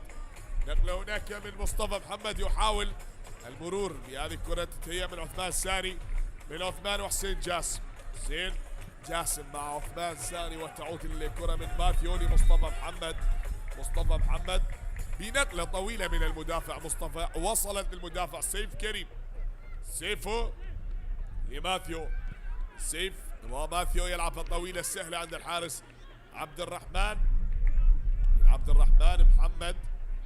بهذه المباراة وبهذا التقدم، يلا يا عبد الرحمن، يلعبها طويلة للأمام بالراس. داكوستا تتهيأ الكرة، وهنا عادت من جديد بمحاولة لا زالت مستمرة والإبعاد، تتخلص هناك بنقلة أخرى. شيء مستمر حتى هذه اللحظات، ولا زلنا نشاهد أحبتي هل ينجح نادي الحدود ويعدل نتيجة المباراة بعد اشتراك اللاعب دينيس. هذه وصلت ومن جديد الوافد الجديد دينيس، عدت الكرة بالإبعاد، تتخلص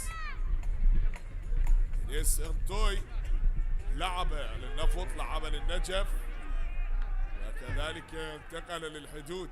قادم هو من نادي الحدود السنغالي. وصلت الكرة هناك بنقلة، لا زالت الأمور مستمرة حتى هذه اللحظات. هي عدت مستمرة، يلا داخل منطقة ال 18 والإبعاد حاضر، تعود لمصطفى محمد جديد، وبنقلة أخرى لمصلحة نادي نفط ميسان، تنقطع وتعود الآن هذه اللحظات، والتقدم لمصلحة صاحب الأرض بهدفين مقابل هدف. هذه عدت هناك أمامية، الإبعاد من محمد سعيد، أبعد هذه الكرة محمد سعيد، ونقلة يا محمد سعيد، تعود أخرى عند الحارس عبد الرحمن، من عبد الرحمن، وطويلة هي عند الكابتن حيدر، من حيدر أحمد. حيدر يا أحمد يحاول، الكرة من حيدر أحمد تنقطع، ممكن تصويبة من هذا المكان، بعيدة إلى خارج أرضية الملعب، غادرت أرضية الملعب. أغلب هذه التسديدات تغادر أرضية الملعب. هذا هو اللاعب اللي غادر أرضية الملعب، باولو فيكتور.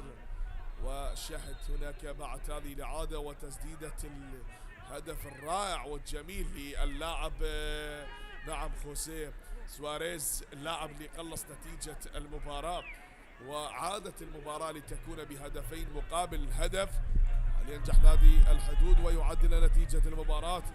يستمر التقدم لمصلحة نادي نفط ميسان، الفريق المتقدم بهذه المباراة بهدفين مقابل هدف من خلال هذا اللقاء. نقلة طويلة، الكرة عدت هناك للأمام وبالرأس تتخلص لتعود مرة أخرى. شاهد هي وصلت الآن للاعب سيف كريم من سيف في الجهة اليسرى. سيف لحسن يحاول العبور هناك، هل بهذه التمريرة وخطأ هناك خطأ للاعب أثير بعد أن اشترك أثير صالح، وهنا على ما يبدو سيترك أرضية الملعب اللاعب باقر عطوان، ويشترك اللاعب أحمد فاضل. باقر سيترك أرضية الملعب بعد أن أشرك اللاعب دينيس أنتوي وأحمد فاضل وأثير صالح بصفوف نادي الحدود. إذا نشاهد أحبتي، نتابع حتى هذه اللحظات، وحسين جبار كذلك اشترك. هذه كرة بنقلة مرت إلى خارج أرضية الملعب، ضاعت الكرة، غادرت أرضية الملعب يا مينا، ضاعت يا مينا وغادرت أرضية الملعب. تغييرات المدرب ثائر جسام بعد هذه الكرة التي غادرت أرضية الملعب. هم يبحثون عن هدف، وشاهد هذا الارتقاء والمتابعة من الحارس حسن نجم، كاد أن يرتطم بالقائم اللقطة الماضية. تشاهد حتى هذه اللحظات، وهنا الكابتن ثائر جسام. يلا يا كابتن، كل شيء يمضي في المباراة. وبعد تغييرات المدرب ثائر جسام، هل ينجح الحدود؟ وبعد أن زج باللاعب أحمد فاضل قادم من نادي نفط البصرة، لعب للزوراء، لعب أيضا للشرطة، وبنقلة مرت هناك عدت عند اللاعب حسين جاسم، يتراجع للخلف حسين جاسم، ولسيف كريم يلعب سيف لأحمد فاضل. أحمد بوسط الملعب من أحمد، هناك خطأ، لا، حكم المباراة يطلب استمرارية اللعب أو أعاد الكرة من اللاعب أثير صالح بنقلة، وصلت لمصطفى محمد من مصطفى، هنا عند اللاعب ماثيو بوسط الملعب بنقلة للاعب محمد سعيد من الجهة اليسرى لنادي نفط ميسان، والكرة أمامية عند اللاعب علي كوتي، يحاول علي كوتي وبالراس إعادة عند الحارس عبد الرحمن محمد.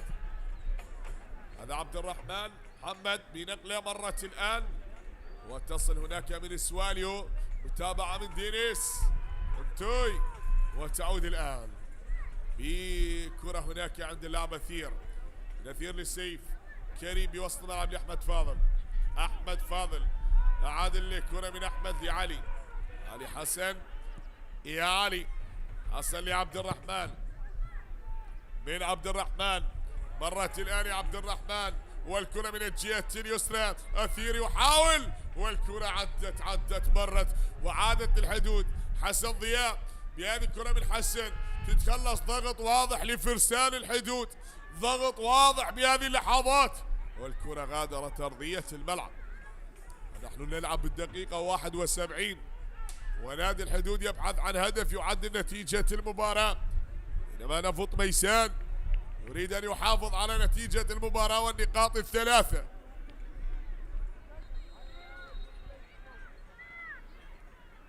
عن ذلك الخطأ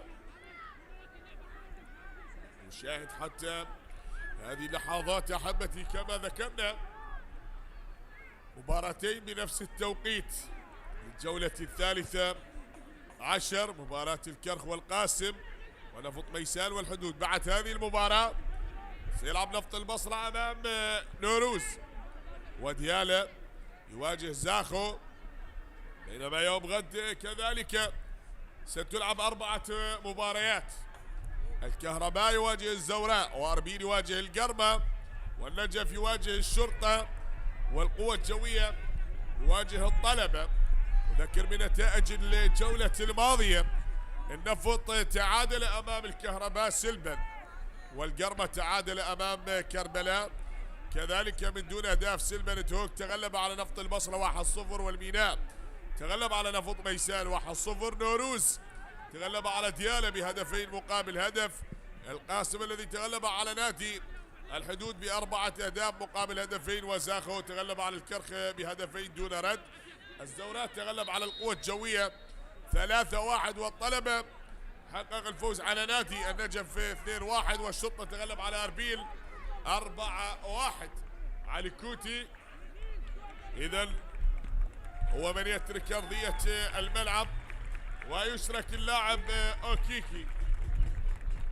أفولابي أوكيكي بدلا من اللاعب علي كوتي. كوتي ترك أرضية الملعب وأفولابي أوكيكي النيجيري هذا القادم من نادي النفط ولعب لنادي نوروز أيضا في صفوف نادي نفط ميسان. أوكيكي عنده هدفين هذا الموسم مع نادي نفط ميسان. هذه كرة مرت بتصويبة عدت الآن وعادت بنقلة أخرى لتعود مرة أخرى. هنا المحاولة عند اللاعب سجاد جبار. سجاد والبعض عن الزميل يعيد الكرة لداود. من داود نقلة تأتي من سجاد لديمي داود وإلى خارج أرضية الملعب. ضاعت وبعدت إلى خارج أرضية الملعب.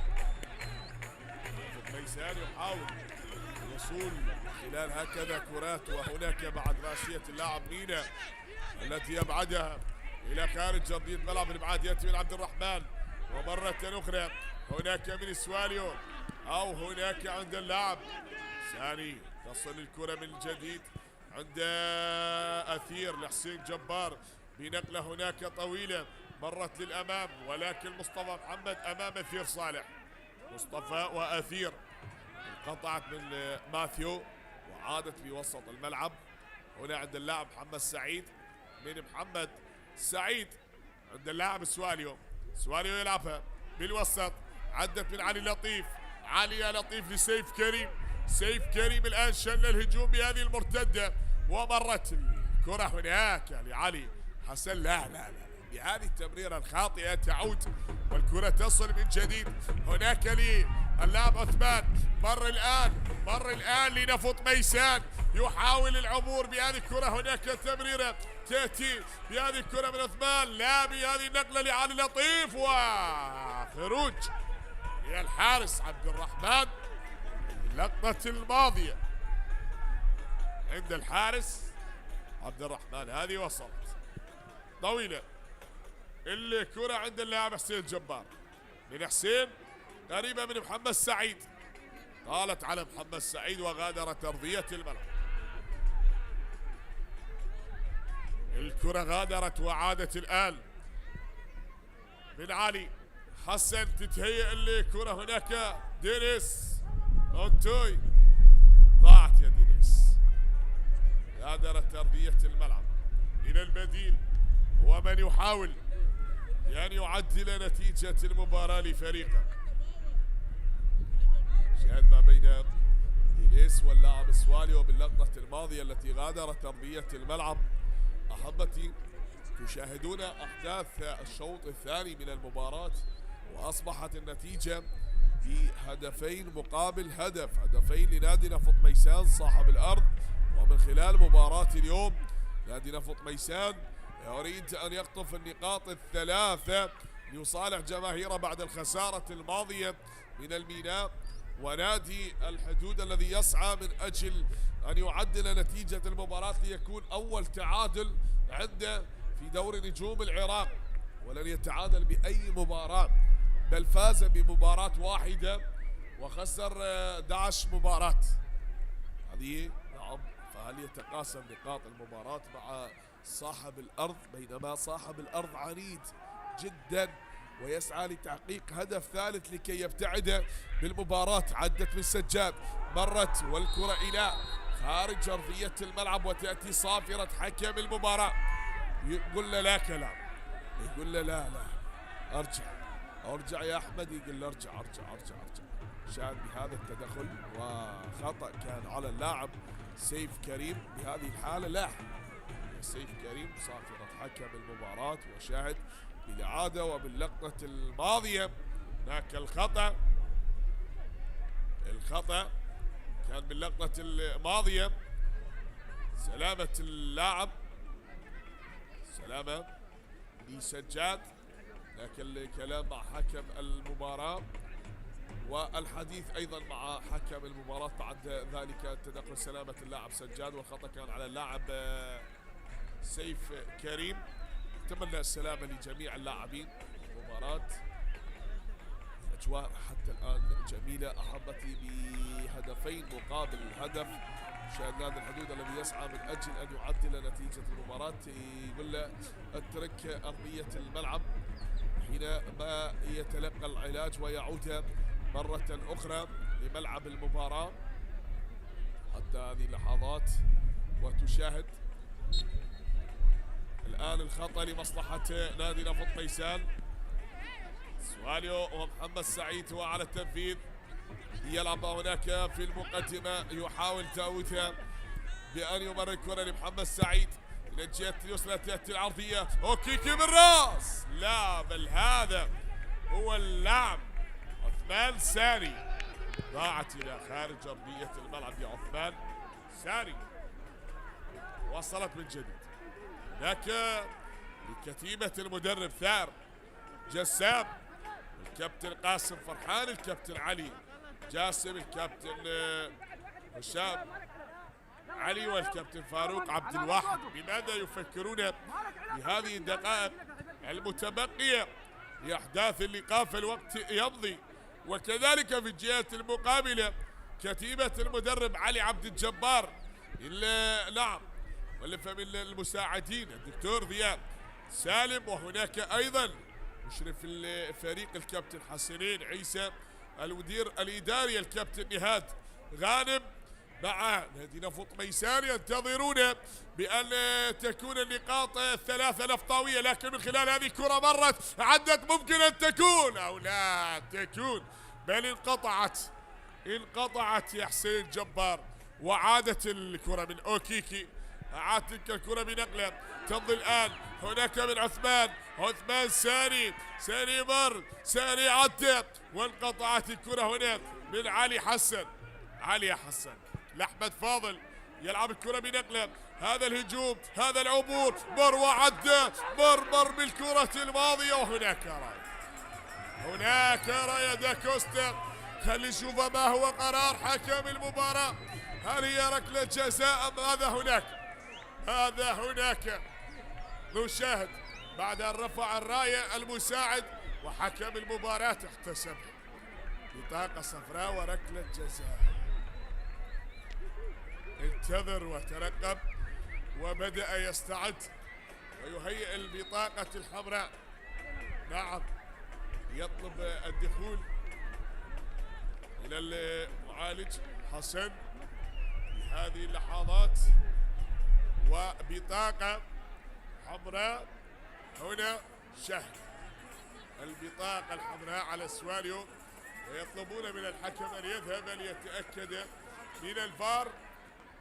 شاهد ماذا هناك، ننتظر القرار، هل سيذهب ويتأكد حكم المباراة أو خلاص القرار هو قرار مهما كان. لا زال يتكلم مع الكابتن سجاد خالد والكابتن أكرم علي بهذه اللحظات. شاهد هل تعاد اللقطة حتى نتأكد أكثر. الكابتن حامد علي، هذه الإعادة هناك عند حكام الفار، كان دخول مباشر مع داكوستا على قدم اللاعب أو يعاقل الهجمة أو ركلة جزاء واضحة وتحتسب نعم لمصلحة نادي الحدود. أم يذهب ليتأكد كان دخول على الكرة أو دخول كان مباشر على قدم اللاعب وكانت عرقلة من الحارس للهجمة الماضية، لذلك الانفراد. ويبقى القرار هو حكم المباراة ملخص الكلام ما يجري وما يدور بين حكام الفار وحكم المباراة. سواليو ينتظر، وهل يذهب الكابتن حامد طالب. إذا نشاهد بعد هذه اللقطة هل يحسم القرار أن يذهب ليتأكد ماذا هناك؟ إذا كان الحكم واثق من قراره ومصر، نعم، بعد أن طلب اللاعبين وكذلك حكم الفار يستدعي يقول له تعال يا حامد وتأكد بنفسك. إذا كانت بالفعل نعم هي ركلة جزاء هذا الأمر خلاص، أو إذا كان هناك شيء هذه باللقطة هنا بالإعادة هل كان فيها تسلل أم لا قبل هذه اللقطة أو هنا بهذه الإعادة لهذه اللقطة. شاهد كان خروج الحارس على الكرة قبل أن يصل لداكوستا، تعثر داكوستا بالحارس. شاهد يد الحارس ذهبت اتجاه الكرة وداكوستا بهذه الحالة. إذا القرار هنا عند حكم المباراة عند الكابتن حامد. نشاهد ماذا يقول. نعم حكم المباراة احتسب ركلة الجزاء. إذا ركلة جزاء لنادي الحدود ولا وجود لبطاقة حمراء. نعم بروتوكول الفار يتدخل في تحديد الهوية الخاطئة بعد أن أعطى الكرت الأحمر، عاد ليلغي الكرت الأحمر ويكتفي بالبطاقة الصفراء. إذا ركلة الجزاء الآن لنادي الحدود. هذه الإعادة بهذه اللقطة ركلة جزاء لنادي الحدود. هذه الركلة الثانية في المباراة.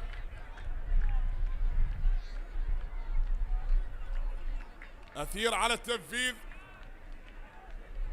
نشاهد سيف على ما يبدو ترك أرضية الملعب وزج باللاعب شيروان.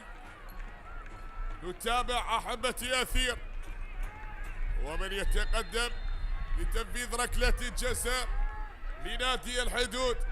أثير صالح هل يعود بالحدود؟ أثير يتقدم. أوه لا يا أثير، لا يا أثير، لا حاول الاتصال ليعيد المباراة للتعادل لكن بملعب ميسان قالوا لا يا أثير، فالشباك مشغولة يا أثير. ضاعت الكرة، نعم ضاعت على الحدود وركلة الجزاء ضاعت من أثير صالح وتبقى النتيجة على حالها 2-1. هذه وين يا أثير؟ هذه بعيدة جدا يا أثير صالح. هي وصلت الآن هناك بنقلة تعود طويلة للأمام وغادرت أرضية الملعب.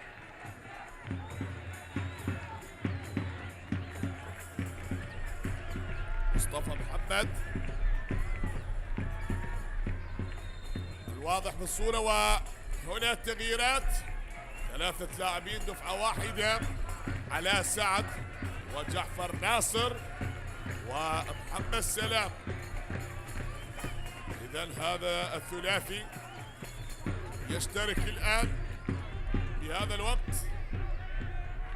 ساني ترك أرضية الملعب وداود على ما أعتقد أيضا سيغادر أرضية الملعب، وماثيو يغادرون أرضية الملعب، عثمان وكذلك يشرك اللاعب جعفر ناصر في هذه الدقائق المتبقية من أحداث المباراة. 3 تغييرات للمدرب علي عبد الجبار دفعة واحدة كما ذكرت. أيضا ماثيو ترك أرضية الملعب، يشرك اللاعب كذلك محمد سلام في هذه المباراة عدت، وأيضا سجاد جبار كذلك. بعدين وصلت تلك الكرة وعدت. 3 تغييرات دفعة واحدة، وبعدها نشرك اللاعب علي لطيف بدلا من أكرم رحيم. إذا أضاع الحدود فرصة ذهبية وأثير حاول أن يتصل بشباك الحارس حسن نجم، لكن كانت الكرة عالية وبعيدة عن مرمى حسن نجم، وهذه وصلت من جديد. هنا بمحاولة أخرى تعود والإبعاد تتخلص بنقلة. هناك أوكيكي يحاول من أوكيكي، والكرة وصلت عند اللاعب علي لطيف، من علي لطيف بتمريرة لجعفر ناصر. البديل جعفر ناصر، عادت يا جعفر، تعود هناك بنقلة أخرى وصلت من جعفر ناصر منتصف الملعب عند اللاعب حسين جبار. خلص يا حسين جبار وتصل مرة أخرى بالراس، هذه تتهيأ الكرة من اللاعب لا عادت من علي مرة أخرى، يحاولون الوصول والابتعاد بالكرة، لكن عند اللاعب أثير صالح كانت أن تكون ويتقاسمون نقاط المباراة، لكن الكرة وصلت من علاء سعد، هذا واحد من أبناء النادي، واللاعب جعفر ناصر الثنائي الذي اشترك منذ لحظات. وتعود الكرة بمنتصف الملعب، أحيانا يزيد بهم المدرب كلاعبين أساسيين وأحيانا يشركون كبطاقات رابحة. هذه الكرة تأتي والعرضية هناك من علاء جعفر يعيد الكرة مرة أخرى، وصلت من جعفر لمصطفى محمد، مصطفى تأتي كرة بالراس هنا والإبعاد تتخلص من اللاعب علي حسن، ماشية للحدود، عدت للحدود بنقلة تنقطع من علي لطيف وبوسط الملعب، لا خطأ من محمد سلام، ليست بهذه الطريقة تلعب محمد، والكرة غادرت أرضية الملعب. سواليو اللقطة الماضية إعادة الآن، هي وصلت، هي مرت هنا من البديل تتهيأ لدينيس انتوي، تمريرة بهذه اللقطة مرت هناك ومحاولة مستمرة. شيروان لا عادت الكرة عند اللاعب حسن ضياء يحاول، وشيروان بالعرضية تأتي شيروان كردستان، والكرة تعود بمنتصف الملعب. جعفر يحاول أن يخطف الكرة من منتصف الملعب ويحاول العبور، بينما هناك حسين جاسم، حسين وجعفر، نقلة من حسين لداوود من جعفر ناصر، مر داوود لجعفر، يترك هذه الكرة تغادر أرضية يعلم يسلم، ترك الكرة تغادر أرضية الملعب جعفر ناصر. حتى هذه اللحظات ونافط ميسان يطمح يعني يكون متقدما في المباراة ويبقى في مقدمة المباراة بهذين الهدفين، بينما الحدود الذي يسعى من أجل أن يعدل. دينيس أنتوي، وصلت حسين أثير، نقلة وابعاد تتخلص بالراس أوكيكي، تراجع وعادت عند اللاعب جعفر ناصر.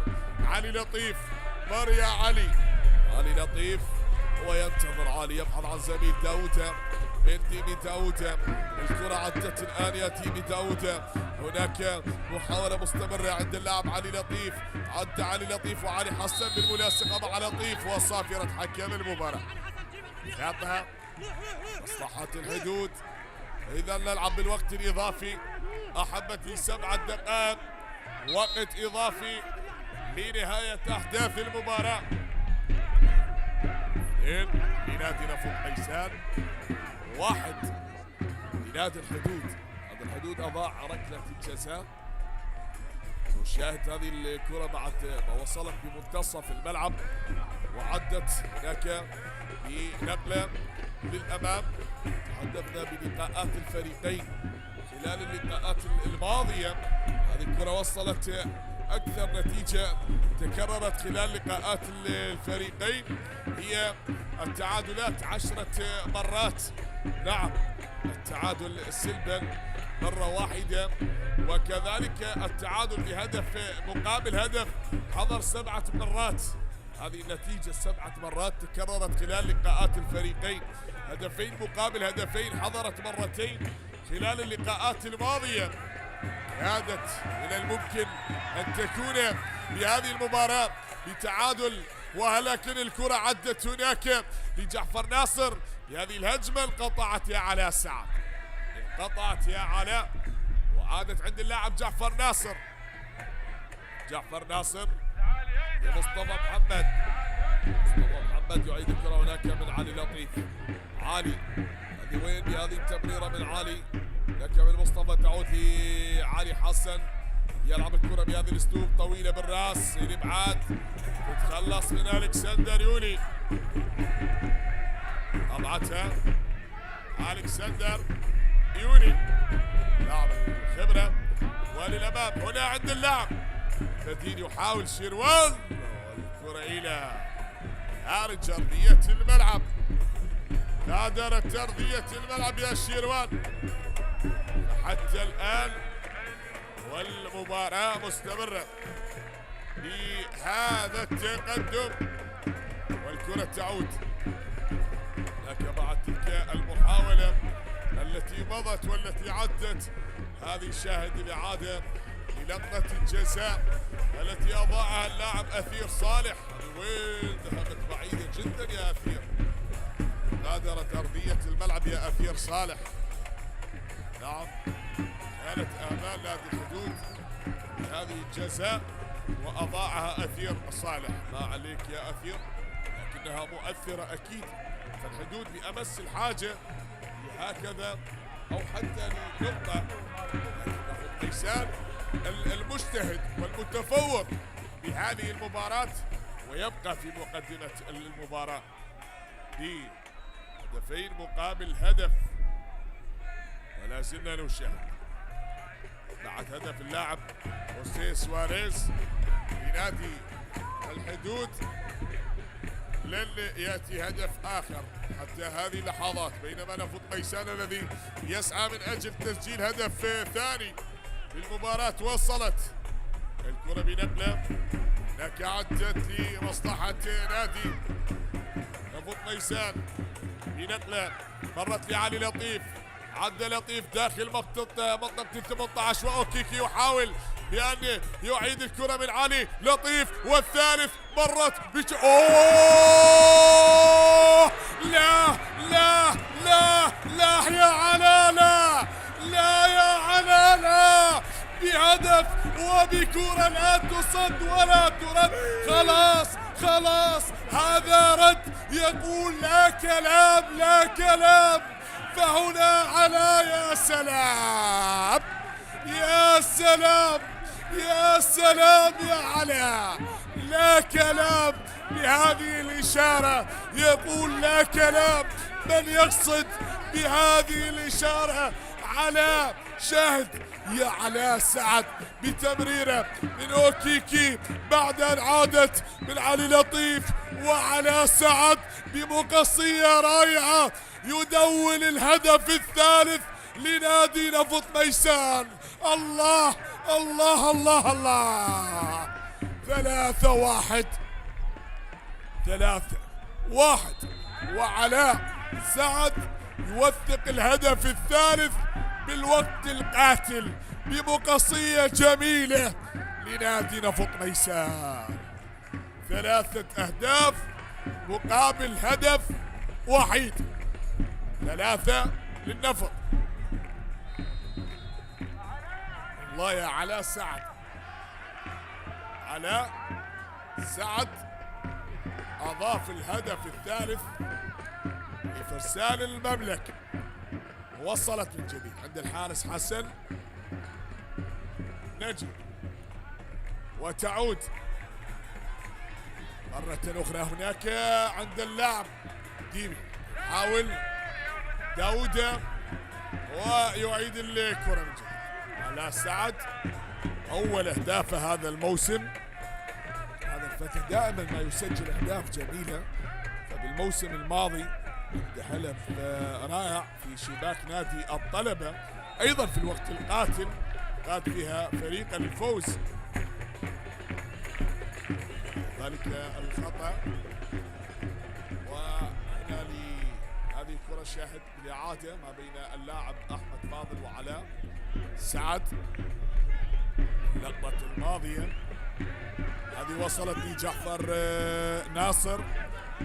الكرة عدت يا جعفر ناصر، كل شيء يمضي ولن يتبقى إلا اللحظات، بينما نفط ميسان يبحثون عن هدف رابع بهذه الأنفاس. فرسان المملكة أمام فرسان الحدود، أرادوا أن يعبروا الحدود، ولكن هنا المباراة بقيت لأبناء مملكة الجنوب ب3 أهداف مقابل هدف. وتعود الكرة من علاء وصافرة النهاية. تعلن عن أحداث المباراة من الحكم حامد طالب. إذن 3 نقاط و3 أهداف لنادي نفط ميسان، 3-1. مبارك لنادي نفط ميسان، هارد لك لنادي الحدود والقادم أفضل إن شاء الله. شكرا للفريقين، قدما مباراة جميلة. وهنا تحية الكادر التدريبي، على بركة الله. ألتقيكم في يوم آخر ومباراة أخرى. تقبلوا تحيات معلق المباراة حسين الساعدي، والسلام عليكم ورحمة الله وبركاته.